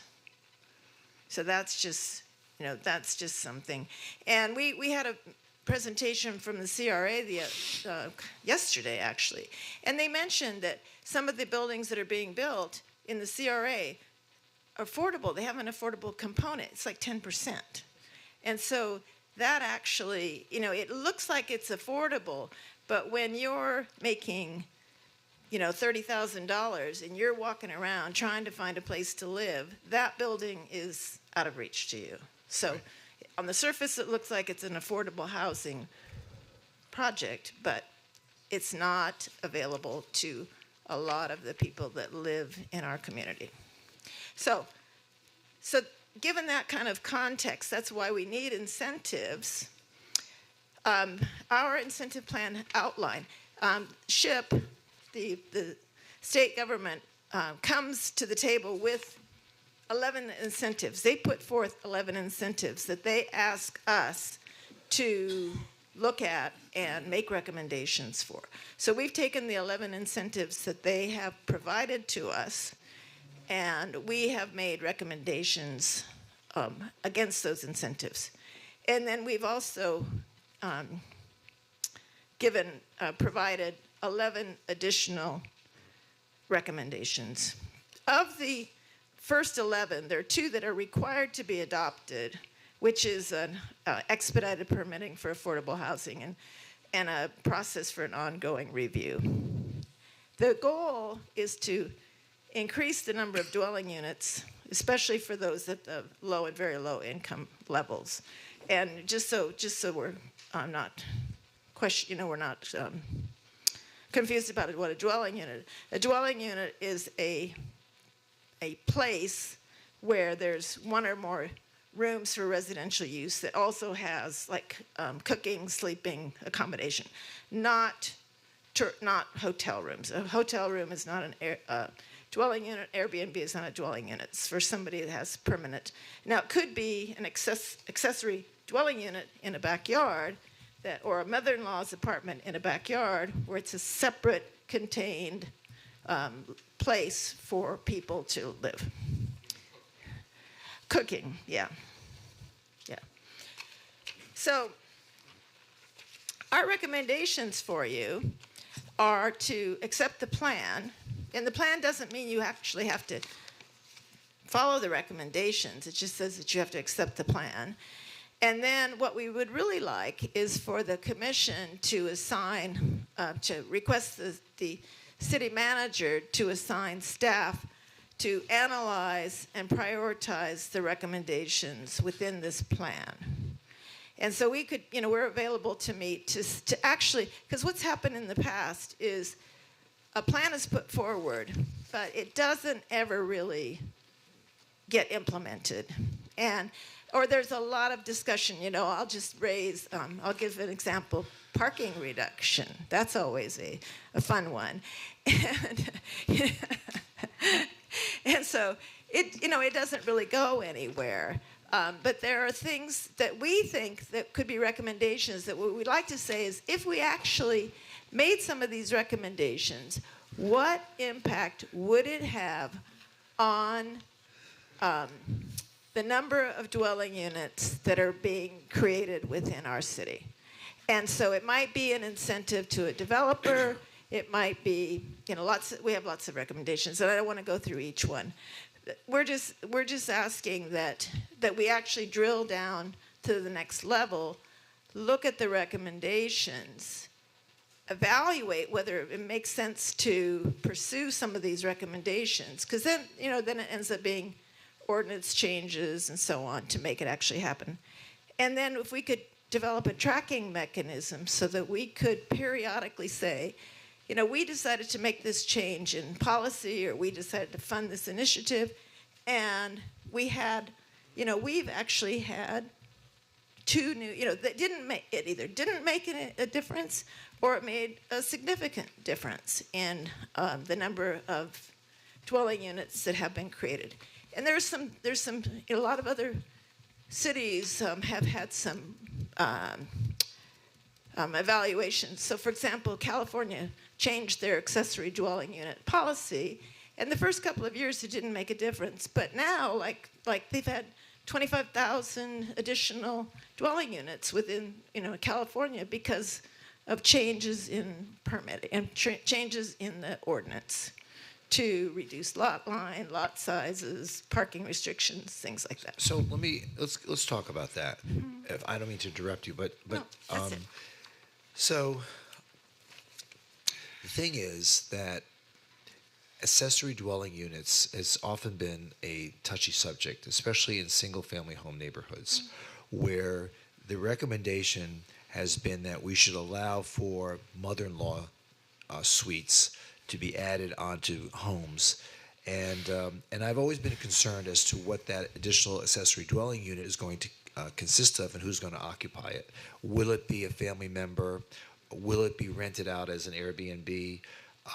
Is that going to increase density in single-family home neighborhoods when we all promise that we're not going to compromise single-family home neighborhoods from the quality of life that they've come to accept owning a home? So how do we finesse that concept to make it work and not compromise the lifestyle of single-family home dwelling units, dwellers, I should say? Well, I think it starts with, an analysis of what actually would be required to change policy and procedure and ordinances to make something like that happen. And then if we did, what would be the impact? And then, say we say, if we did that, I mean, right now, the biggest issue with accessory dwelling units is there's a 10,000 square foot minimum lot size. So that rules out 75% of the lots within the city of Fort Lauderdale. So when I talked to planning, when planning came and talked to us, they said, accessory dwelling units aren't really very popular, but when you dig down, you see that's because nobody qualifies to have them. And so we could say, I think we have to say, do we want to address the problem that we have? We have a big problem with a shortage of housing at the extremely low and very low income levels. And so there are different things we could do, and we can look at some of these recommendations that, the incentives came out of the, the housing task force at the state level. So they know, they're pushing municipalities and giving them these incentive money in order to ask them to start to implement some of these changes to alleviate the housing crisis that we have at the low income level. So I just think that we could talk about making some of these changes. Could I add one thought to that? Sure. And I like ADUs. In fact, my staff has been having an ongoing conversation with Dwayne about an individual who happens to be an architect and wants to build one for his mom in his backyard and is running into some challenges with that. But as we started to investigate this, one of the problems we run into is that there's a strong likelihood that ADU is going to become an Airbnb unit. And we can't stop somebody from utilizing it as an Airbnb. And we were talking about ways of saying, well, the ADU has to be used by a family member, but that's the real concern that we have, is because we know the popular narrative with Airbnb is we're not hotels, we're sharing our homes. Right. It's grandma trying to make a few extra bucks by letting somebody stay in her back room, which we know is 90% not the case. It's actually corporate buyers buying up, most of the available properties and then turning them into hotels in our residential neighborhoods. To that point, I was walking by a realtor's office over the weekend in Wilson Manors, and there's a 2-bedroom, 2-bath home built in the 1950s for $840,000. So a person isn't just moving in there to live there. It's obviously being used for commercial purposes. Right. And that's what's driving up the prices of a lot of these homes in these communities. So The latest numbers I read, Mayor, in a Wall Street Journal article, is that 30% of rental properties are now corporate owned. 30%. Yeah, and so that's the concern with the ADUs, though, is you put one of these in the backyard, and it's going to become an Airbnb, and that really is one of the things that's taking away from the quality of life in a lot of our neighborhoods is the Airbnbs. Well, and they're not all operated in a respectful fashion. Some of them are great. Some of them are an addition to our community, knowing that we have a tourist-based economy. But we also have a number of them that the owners are out of state. They're not local. They don't care about the neighborhoods. They're not vested in the neighborhoods because, again, they're corporate-owned. So that is just one challenge with the ADUs. So. Sure. All right. What I wanted to share, we're really in a heavy conversation about the dwelling units. But what I want to say, there are 11 incentives here, and we need to, as a commission, really look at what's being proposed here. A workshop considered, go through the items again. Last year we did this. We just kind of took it, we looked at it and said, okay, and nothing's been done. Workshop, see what we can implement, because we need to do something that's going to be impactful. And what's being suggested here, there are several items here, and if we start with one this year, it's moving in the right direction. We just can't take it and say, okay, we got the.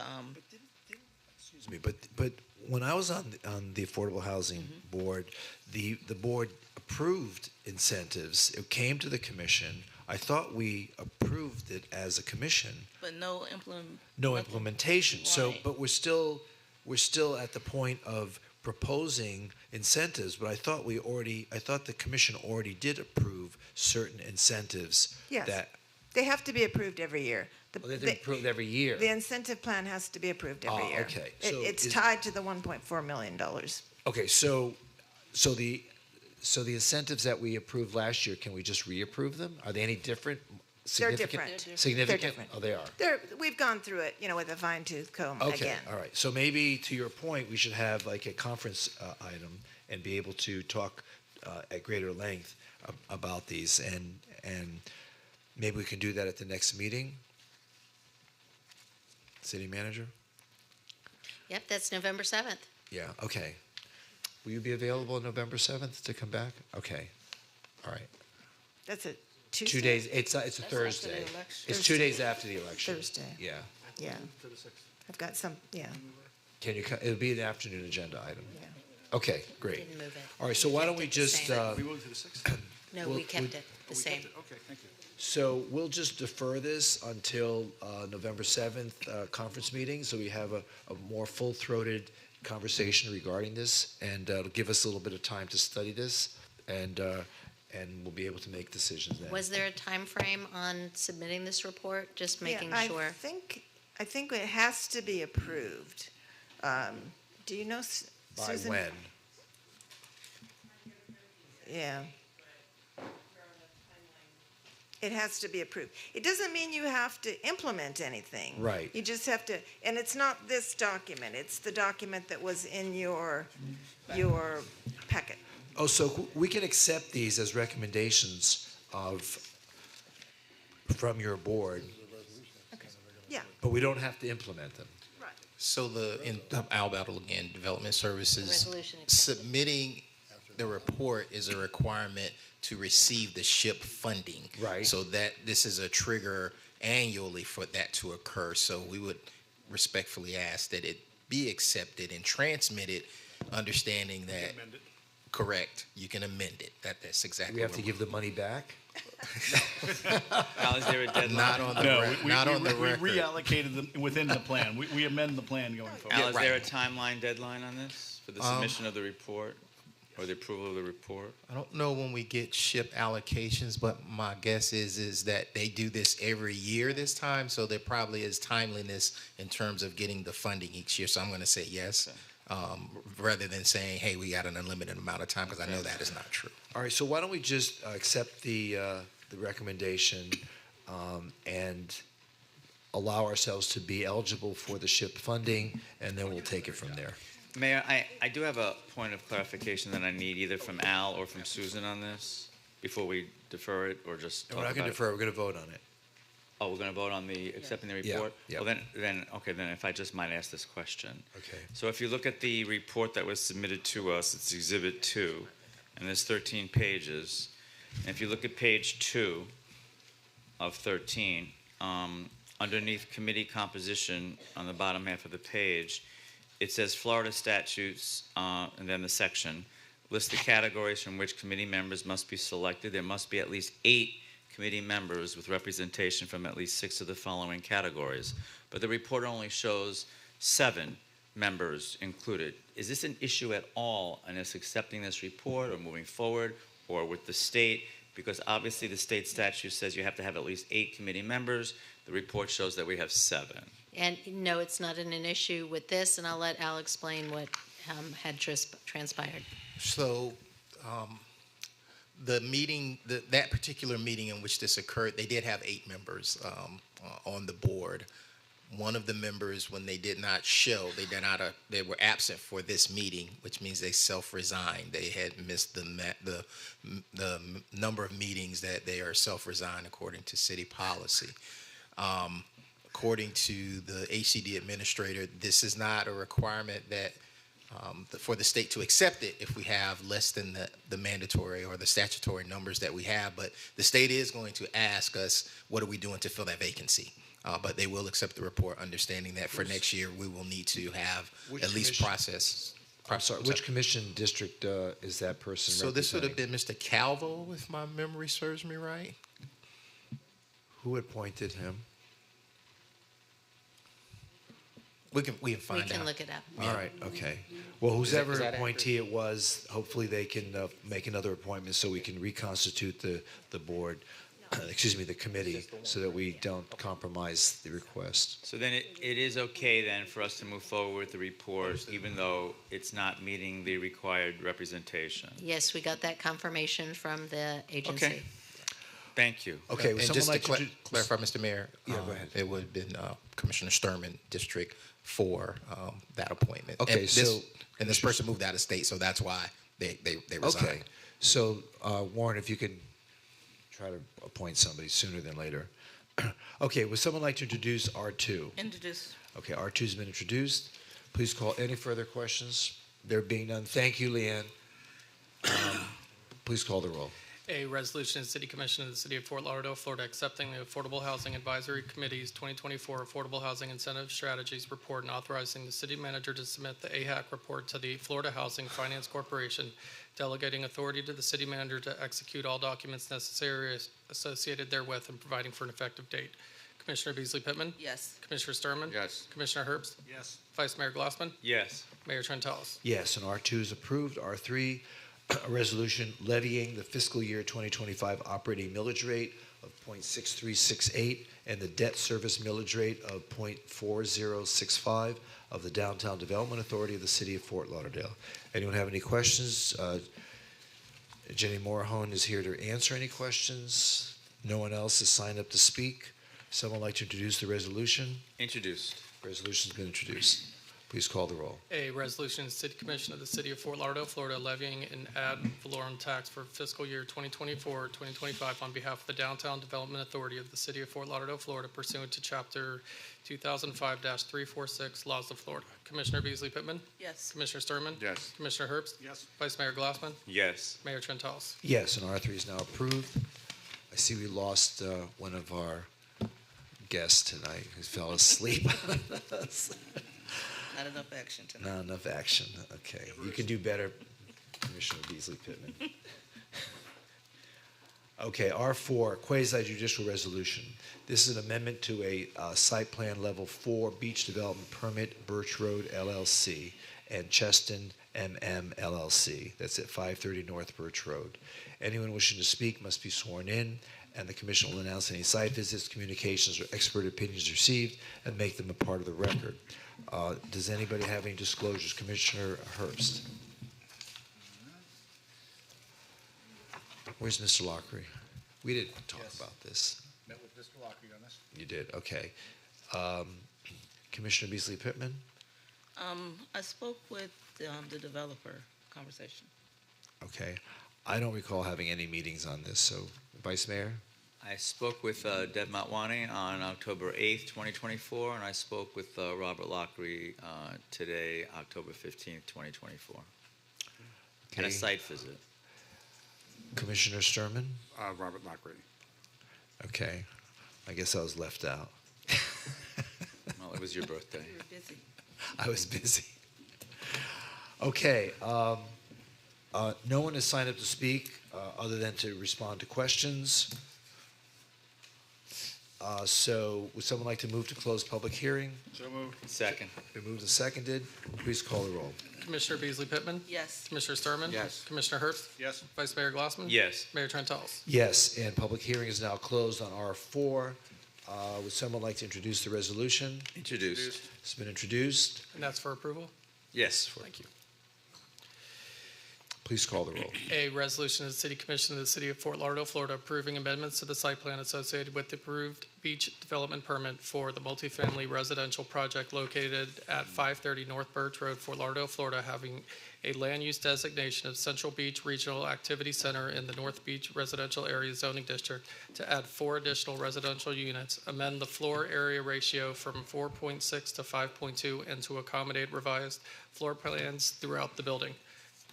Commissioner Beasley Pittman? Yes. Commissioner Sturman? Yes. Commissioner Herbst? Yes. Vice Mayor Glassman? Yes. Mayor Trentalis? Yes, and R4 is now approved. R5, quasi-judicial resolution approving the amendment to site plan level 2 development permit and alternative design deviation, Flagler 6th LLC and Flagler 6 South. Anyone wishing to speak must be sworn in. The commission will announce any site visits, communications, or expert opinions received and make them a part of the record. Commissioner Herbst, did you have any disclosures? I met with Mr. Lockery and the developer. Commissioner Beasley Pittman. I met conversation with Mr. Lockery. I believe I spoke with Mr. Lockery on this as well, Vice Mayor. Yes, site visit and met with Mr. Lockery on February 8th, 2024. And Commissioner Sturman. Mr. Lockery. Okay. The only person who signed up to speak is Mr. Lockery to respond to any questions. Anyone have any questions? There being none, someone please move to close public hearing on R5. So move. Second. Been moved and seconded. Please call the roll. Commissioner Beasley Pittman? Yes. Commissioner Sturman? Yes. Commissioner Herbst? Yes. Vice Mayor Glassman? Yes. Mayor Trentalles? Yes, and public hearing is now closed on R5. Would someone like to introduce the resolution? Introduced. And that's for approval? Yes. Thank you. A resolution of the City Commission of the City of Fort Lauderdale, Florida, approving an amendment to a site plan level 2 development permit and an alternate design that meets the overall intent of the downtown master plan for the mixed-use project known as Flagler Fifth South, located at 517 Northeast 6th Street, Fort Lauderdale, Florida, in the Downtown Regional Activity Center Urban Village Zoning District. Commissioner Beasley Pittman? Yes. Commissioner Sturman? Yes. Commissioner Herbst? Yes. Vice Mayor Glassman? Yes. Mayor Trentalles? Yes, and R5 is now approved. R6, this is a quasi-judicial resolution approving an amendment to the site plan level 2 development permit and an alternative design deviation on Flagler 6th LLC, Flagler 6th North. Anyone wishing to speak must be sworn in, and the commission will announce any site visits, communications, or expert opinions received and make them part of the record. Commissioner Herbst, do you have any disclosures?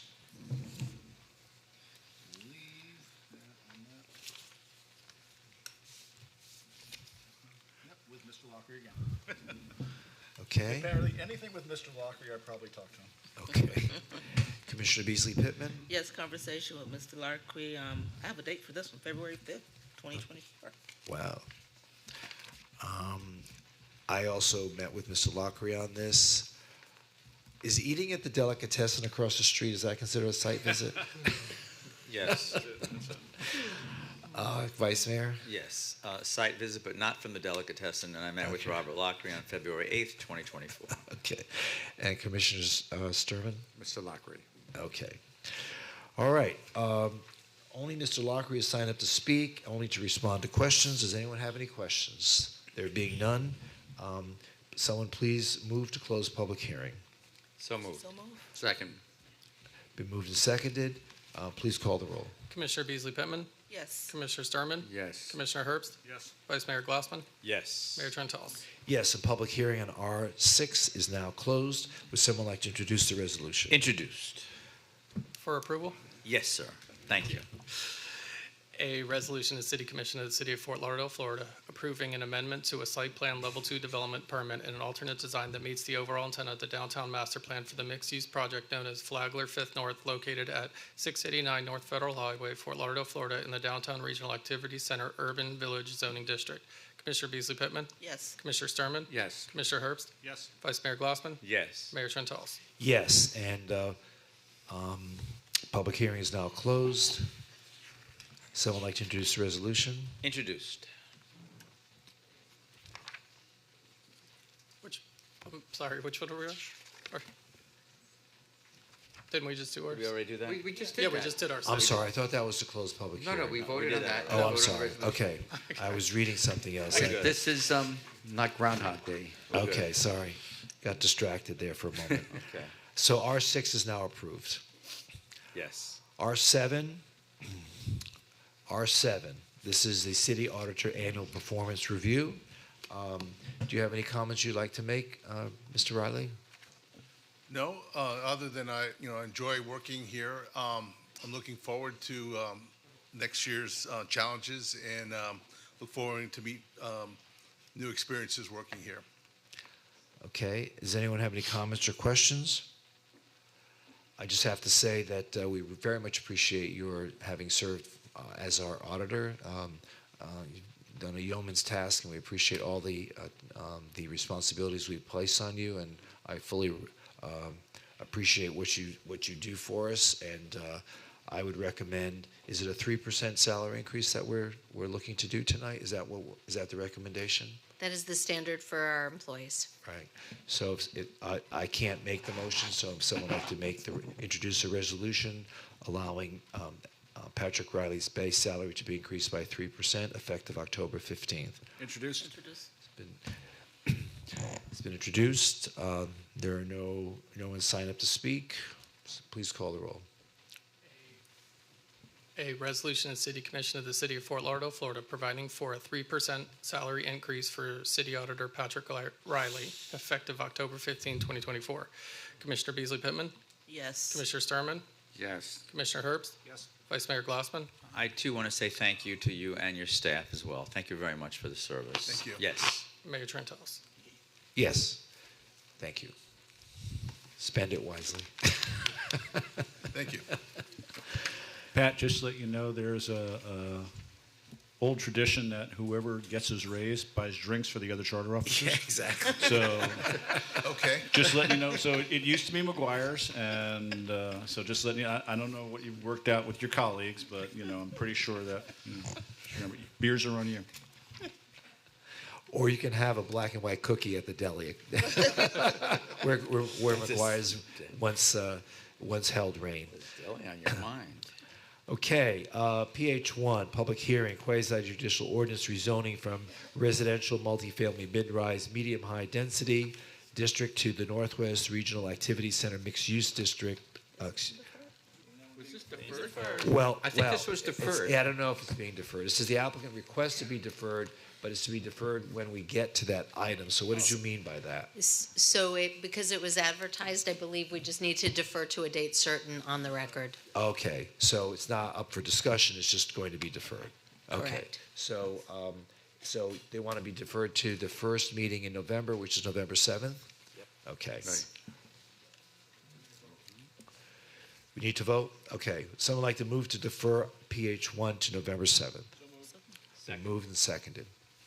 Please call the roll. Commissioner Beasley Pittman? Yes. Commissioner Sturman? Yes. Commissioner Herbst? Yes. Vice Mayor Glassman? Yes. Mayor Trentalles? Yes, and so PH1 is now deferred to November 7th.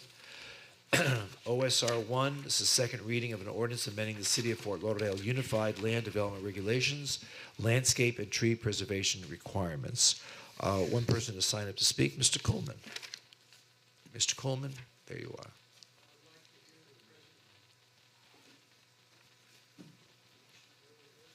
It's over here. Over there. You just have to push the button at the bottom of the microphone. There you go. Thank you. Thank you. Good My evening. name is Doug Coolman, and I'm here tonight representing the AG, which is the advisory group that has been working with city staff for over 3 years on this ordinance. The last year in particular, the tree preservation part. I'm wondering if the staff has anything to add from the first hearing. If they do, I'd like to hear that before I finish my comments. Okay, did staff have any modifications to the resolution from when it was first read at the previous meeting? So after hearing from the advisory group, there appears to be at least one edit that we like to add for the record. It is a whereas clause to the ordinance. If you like, I can read that particular Could you please? whereas Yes. clause into the record. If you give me Sure. a second, let me grab my laptop. Go ahead. I'll stop the clock.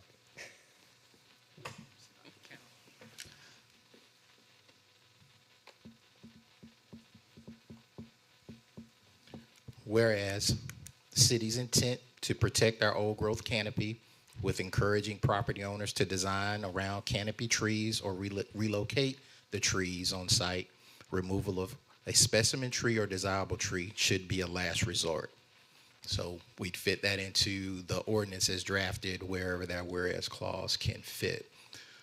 What the group also let us know was that there are a couple of calculation differences between the way that staff has interpreted and drafted the ordinance and how the design professionals feel like those particular items should be articulated in the ordinance.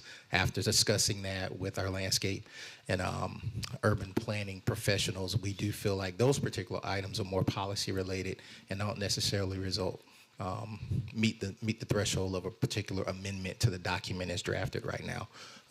But we do fully understand where they're coming from, consider them to be important points as brought up, but we don't believe that we should amend the ordinance for those particular changes.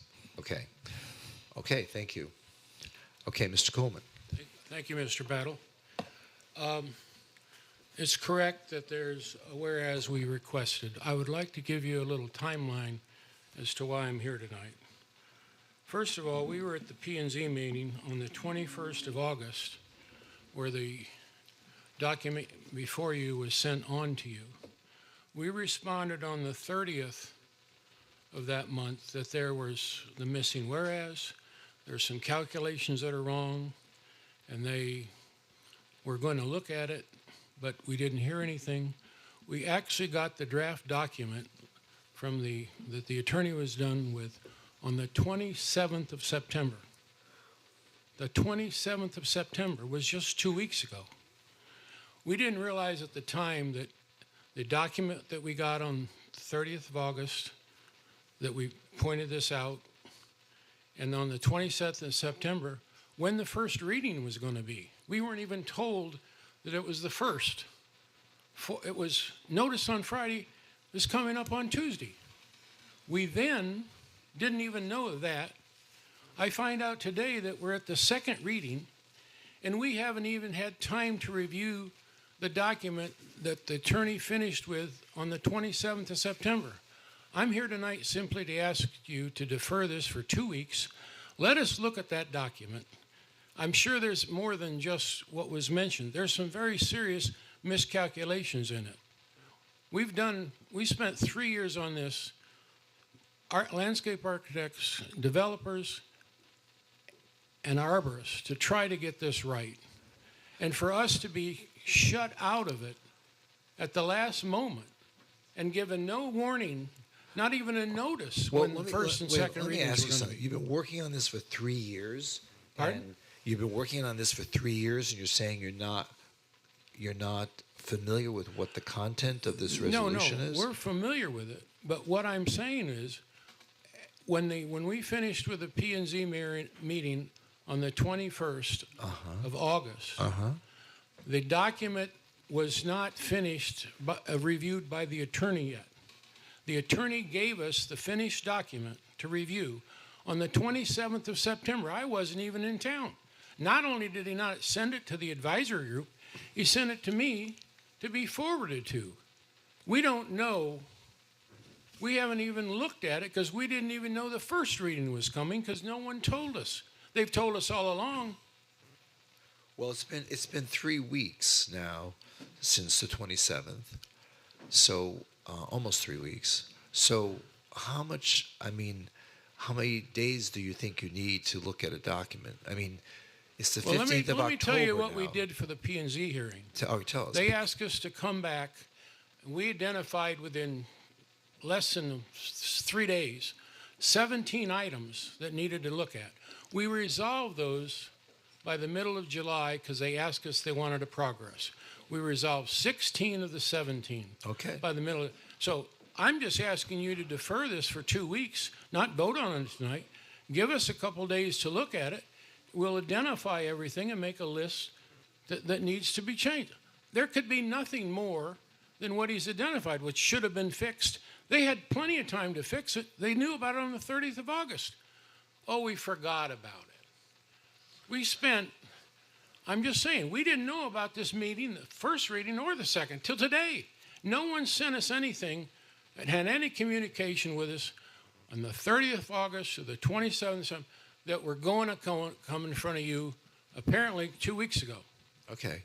Mr. Spence, do you want to say something? For the record, will Mr. Kumin produce any email from myself to him with regards to this ordinance? Have you ever tried to communicate with Mr. Spence? No, he said on the record that he just received the document from me. No, he said that the attorney sent him a document. Excuse me. Al Battle sent the document to me and asked me to communicate it to the AG, which was apparently the final document that the attorney had produced with all the changes. So the document that was received by the Planning and Zoning Board is the same document that is before you today. So we do not make any modifications once the LPA, the Planning and Zoning Board, receives the document. They've had the document from the time that it was presented to the Planning and Zoning Board. The only document that has, or any changes that were made, were with regards to formatting for it to be presented to you in ordinance form. There have not been any changes to the document. Their working group has had the document, has reviewed the document. We have sat with them infinitum to review and make these changes.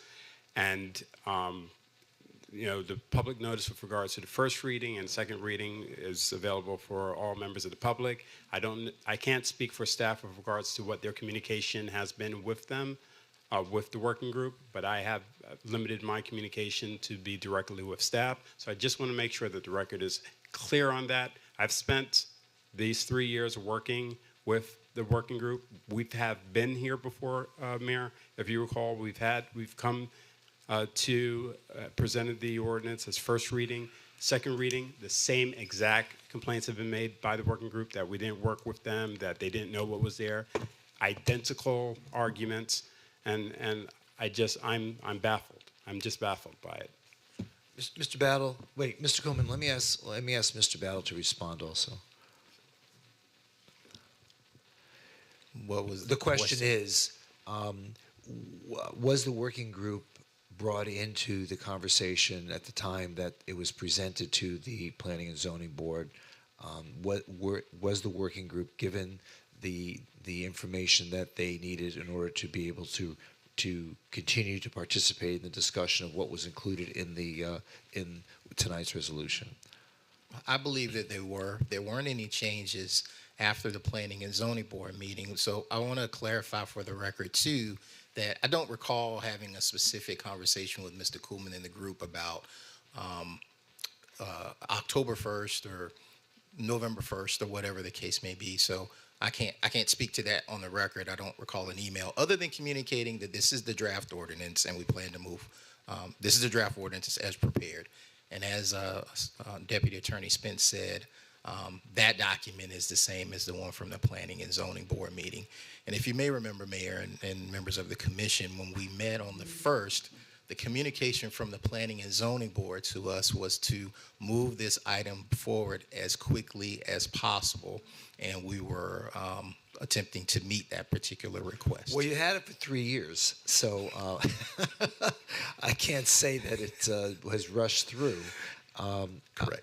First of all, I know the efforts that have been made by city staff to work with the community over those many months and years to try to gain public input. I know many members of this commission and the previous members who sat on this commission had things to say about it, and all that input was taken into consideration through the process. Tonight, you tweaked it with one whereas clause. You made no other changes, right? Mr. Kuhlman, there are no other changes besides the one whereas clause. Were you anticipating other changes than what you just heard tonight, Mr. Kuhlman?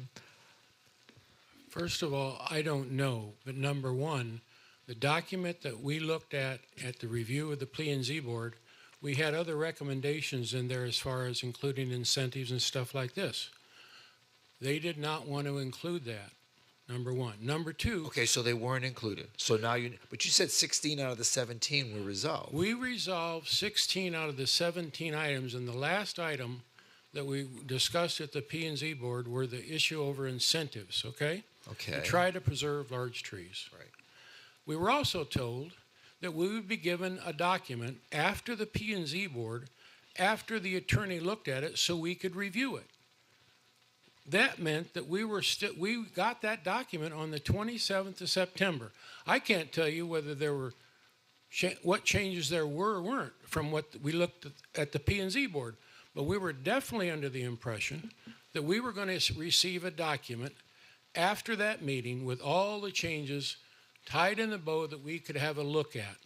Okay? Well, and historically, they had provided us all throughout this complete communication as to when they anticipate doing it or when. But to send us an email on the 27th and ask me to submit it to the AG, copy the AG, and not even tell me that the first reading was going to be 4 days later, I think is a little bit shady. Well, but wait. With all due respect, Mayor, I think there's a misunderstanding of the process based on the AG group from what I'm hearing. Okay. So as you know, as commissioners, as you know, the local planning agency is the authority that reviews all changes to our local plans, and they make a recommendation. Staff doesn't make any changes to those recommendations.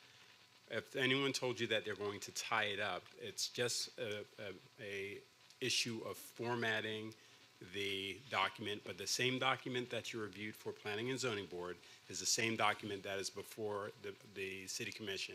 There's nothing shady. There have been no changes between what was presented to the Planning and Zoning Board and what is presented to the City Commission. And I hope that clarifies that issue for you. So, you know, you have commented on this document. You just have not seen it in this format. We haven't seen it in that format. That's exactly right. And we were told we were going to see it. But the wording hasn't changed, just the formatting Let me has. tell you something. Every time we've seen this document, they've changed things a lot. And I'm not going to say that it hasn't changed since the P&Z. But I can tell you this. You would, out of consideration, if someone sent you something on the 27th and he knew it was coming for first reading, you'd think he would mention it to you, wouldn't you? Well, okay. So so when was the first time you saw the current document that came from our legal staff? When was the first time you saw it? It was emailed to me on the 27th. I was not even in Florida. Okay. All right. It doesn't matter. Where you could be in Alaska, you could still read emails, though. But the point is that you've had it in your possession for 2.5 weeks. Yeah, but I didn't know there was any rush to look at it because I didn't know that 4 days later they were having the first reading.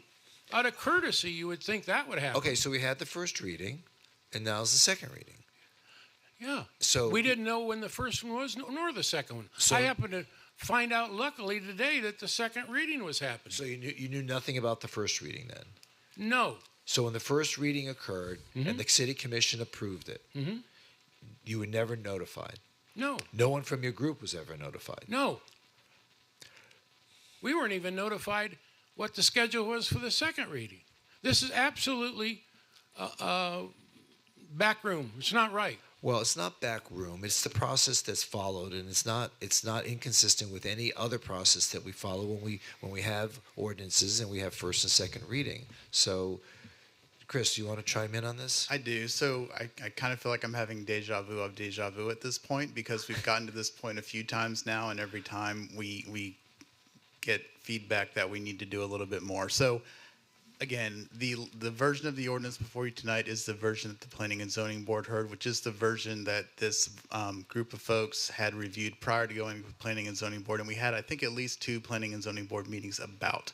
So I think if there's a concern that this wasn't vetted by this group of volunteers from our community as well as the community at large or the Planning and Zoning Board is very inaccurate. This has been well vetted, well thought out, and well crafted to what you have before you tonight. And I would just encourage you to consider taking a vote on this item this evening. Okay. All right, Mr. Kuhlman, let me see what the commission wants to do. And so why don't you have your seat, and we'll see how the commission wants to Can I say respond. one thing else? Yeah, go ahead. Does it make any logical sense that the group that's been working on this tree part for over a year wouldn't even be given the consideration to review the document that we were looking for? And then on top of it, they've communicated very well this up until this last go-round. Didn't tell us when they were going. We've been asking, when are you going to go? All right, well, your first comment we know is not accurate because they have given you the document on September 27th. So They you can't gave say us that a document on September 27th. Normally, we get at least a couple weeks to look at Well, it. yeah, I know, but so to say you were not given the courtesy of seeing the document, we know that's not true because you just said you received it on September 27th. Yeah, 4 days before the first reading. Whatever the number of days, I'm just saying you've had it now for 2.5 weeks. Well, not really, because I never even looked at it because Well, I because saw you no didn't reason look to. at it doesn't mean you didn't have it. If someone gives me something and I put it aside for all these many days, it's not the city's responsibility to make you read something. No, but I think it's a But city's you didn't think there was a responsibility deadline. to let me know when it's going to be reviewed so we Okay. know how much time to Did do you ever it. think to ask, I wonder? I wasn't here for most of this time, number one. Number two, we were not given on the 30th. We sent comments back after the 21st of September, the P&Z board. We sent comments back on the 30th as to what needed to be changed as they were reworking through it, okay? So we just assumed they were so changing you had more changes besides the 17 that you had over the summer? You said you resolved 16 of the 17 Yeah. issues, but now you're saying that since planning and zoning, There- out you of had the- even more Out changes? of the planning and zoning meeting, they didn't have the whereas in there, which I Which just we now reminded have them today. tonight. They finally. Okay. So then there was some issues over, and he talked about them. There's some errors, the way the written code is, how they're calculating in the ordinance, and it's not correct. Okay, let me have a seat and let me see what the commission wants to do. All we're asking for is delay. I understand. I understand. Have a seat and we'll see what the commission wants to do. Who would like to comment on this? I just have one question that's Go ahead. Needs clarification. What we have in front Please of have us a from the seat. first reading and the second reading Wait, is the please have a exact seat. Please have a is seat. the exact same document that came to us from planning and zoning, right? Ask Al. We've been looking at the exact same document that came out of planning and zoning and was passed. Yes. So I'm not understanding what still needs to be worked on by the AG. So I think Dwayne's description of what is preferred versus the process in place is accurate in that after the local planning agency made its decision on the document, that document could not be changed and it's the same document that the commission has received. That was also reiterated on the record at that particular meeting. And also, as Mr. Kuhlman said, and I think this is important, 16 of 17 items were resolved, with the 17th being around incentives. And if you may remember at the last meeting, I mentioned the fact that that is still an area where we disagree, but we believe we know, because this is part one of what we've continually described as a two-part process, that incentives can be further enhanced with the availability of that urban forestry master plan, and that particular project is underway. So from a staff perspective, there are just some things that I would say right now, and even going forward, we're not going to agree on, but we're willing to discuss, and this is the result of the agreements and where we don't agree, and the final product is what is before you this evening. And correct me if I'm wrong, but the minutes of the planning and zoning said that they pretty much understood that incentives would be almost like a phase two for this work. That is correct, but there are incentives in this version. Right. They're But just more incentives. They're Further more incentives. further consideration and additional development of incentives Right. is where we'd like to go. So the document that we have seen came to us from planning and zoning. Yes, sir. And those 16 out of those 17 issues were resolved Yes, in that sir. document and that's what we have. Yes, sir. So then I don't understand what would still need to be worked on if we actually have seen and have the document from planning and zoning. That's all. Okay. Anyone else wish to comment? My concern is that we needed this tree ordinance, 2 years ago, and we keep postponing it and postponing it. We need to do something because we need to preserve our tree canopy, and we need to provide incentives to enhance the tree canopy. We did a ribbon cutting today at the South Florida Symphony, which is now located in Flagler Village, as was mentioned in our commission reports. And let me tell you, I think those buildings were built, 12, 14 years ago? The tree canopy, that neighborhood is so gorgeous with the trees that finally maturing. And I mean, you don't even know you're in the middle of a city. And Flagler Village, as we discussed earlier, was a very unpleasant and often unsafe area in which to live, or visit or even drive through. And what this community has allowed to be created in that area is just an amazing example of how the community and the city and the commission can work together to create such a wonderful urban experience.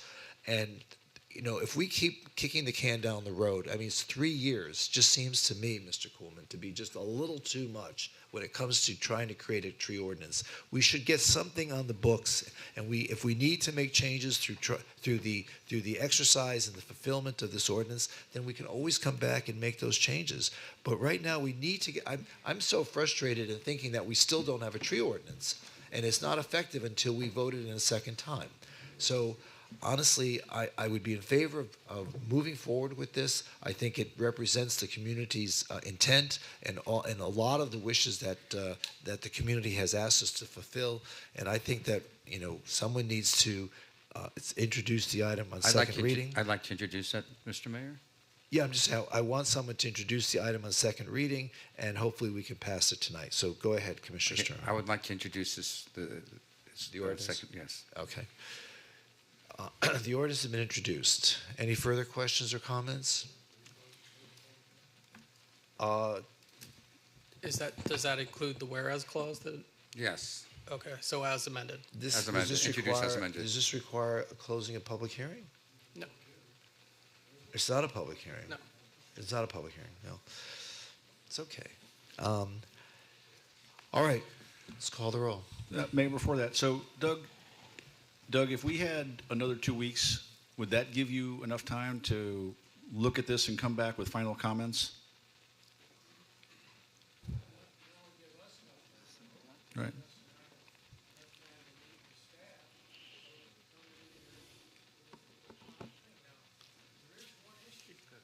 You got to come up to the microphone. Actually, come up to the microphone again, Doug, please, if you would. I said we need you back up at the microphone. We got to get it on the record, so if you don't mind. And while he's doing that, the reason I'm asking this, Mayor, is, as we pointed out, this has been a multi-year process. I think if we delay this for another 2 weeks while the folks who have been deeply involved in this have their opportunity to feel like they're being fully heard, and I understand everything staff says, I'm not trying to negate any of that, but if there's a little bit more that needs to be discussed, 2 more weeks is not going to make any difference in the 2-year process we've been on. So would that afford you a 3-year process? I'm sorry. Well, actually, candidly, this is a 10-year process. This is not. I've been having these tree conversations for a lot longer than that. But so, Doug, would 2 more weeks afford you an opportunity? Get rid of this calculation issue and clean that up. Okay. Right.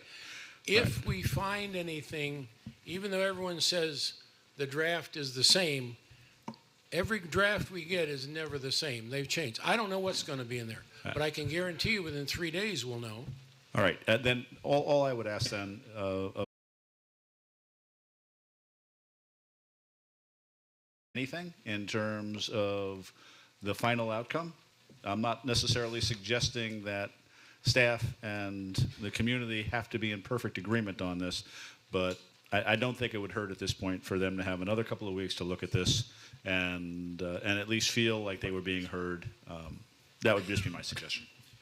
Commissioner, if I may, I'm just to reiterate, this is a change to our land development regulations, and it requires the local planning agency to review the document. So the point that I was trying to make earlier is that you've sent it to the Planning and Zoning Board as a local planning agency under state law. They have reviewed and made their recommendation on the document that is before you. So with regards to, whatever the commission wants to do with regards to this working group reviewing the document that they've already reviewed again, but I don't know what that achieves because if there are substantial changes, we would have to send it back to Planning and Zoning Board. Gotcha. Just wanted to make you aware of that. All right. Thank you. I didn't quite understand that the last time. Question of the attorney. Actually, no. I'm sorry, Doug.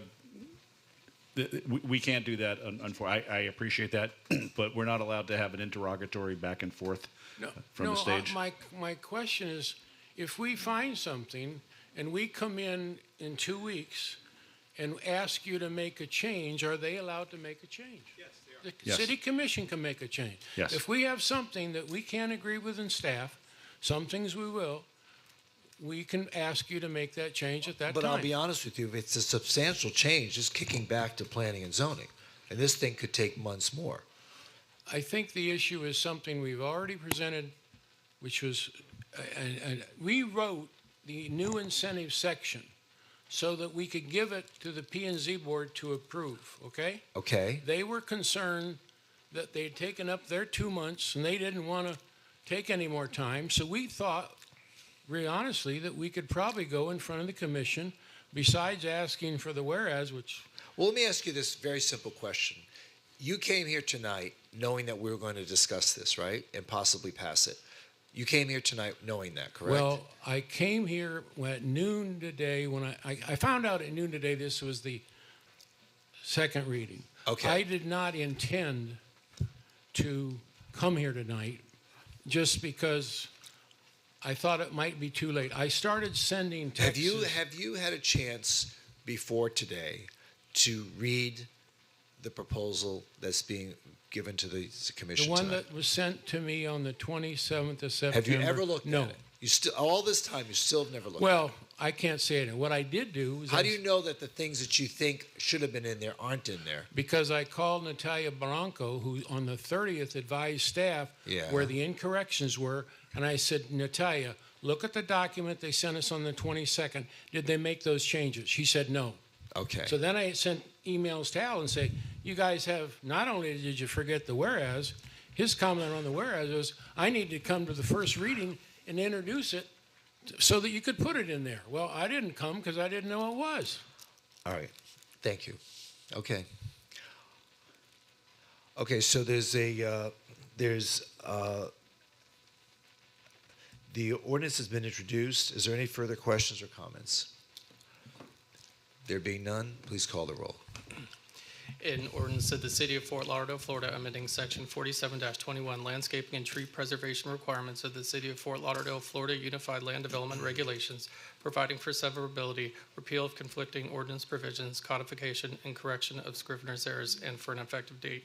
Commissioner Beasley Pittman? Yes. Commissioner Sturman? Yes. Commissioner Herbst? No, only because I would have preferred a slightly longer time for Doug and folks to look at it. But other than that, I agree with the changes, but And- voting no for the record. Vice Mayor Glassman? Yes. Mayor Trentalis? Yes, and Okay, the ordinance is now approved on second reading, and I'm hoping that anything further that Mr. Coolman has to add to the process, that Al, you'll work with him and his working group to see what other further modifications or refinements that can be made to the ordinance. But, thank you, everybody on the commission, for finally passing this tree ordinance. We needed it for years, and let's hope that we can make Fort Lauderdale a better place. I've challenged the city a few months ago to see if we can plant 10,000 new trees, and let's hope we can get there. Okay, before we move on to the next item, just one quick thing. I'd like to, really, this has been a multi-year process, and there's several people I would really like to thank now that we've gone through it. Obviously, Anthony, Chris. In addition, a few other people have worked really hard on this. D. Wayne, where did you hide? Are you? You're really, well, you're under the table. D. Wayne, Laura Tooney, Carliana Davinish, Mark Koenig, Glenn Hadwin, and Al Battle. I want to thank all staff, community, planning and zoning, everybody who's worked on this. Is very dear to my heart. Thank you very much, everybody. Okay. OSR 2, this is a second reading ordinance amending Section 5 of Ordinance Number C-0405 of the City of Fort Lauderdale, allowing affiliated agency employees who were in the employ of the affiliated agency as of January 21st, 2004, to purchase prior service credit in the General Employees Retirement System. Does everyone understand that? Mm-hmm. One person. Okay. Would someone like to introduce the ordinance? It's been introduced. Anyone have any questions? No one signed up to speak. Please call the roll. In ordinance of the City of Fort Lauderdale, Florida, amending Section 5 of Ordinance Number C-0405 of the City of Fort Lauderdale, Florida, by including affiliated agency employees who were in the employ of the affiliated agency as of January 21, 2004, among those who are eligible to purchase General Employees Retirement System prior service credit and providing for severability, repeal of conflicting ordinance provisions, and an effective date. Commissioner Beasley Pittman? Yes. Commissioner Sturman? Yes. Commissioner Herbst? Yes. Vice Mayor Glassman? Yes. Mayor Trentalis? Yes, and that ordinance is now approved on second reading. That concludes the agenda. Is there any further business of the commission? Susan? And nothing from me. Mr. Ansbro? There's no closed door sessions you want to announce? Okay. There being no further business of this commission, this meeting is now over.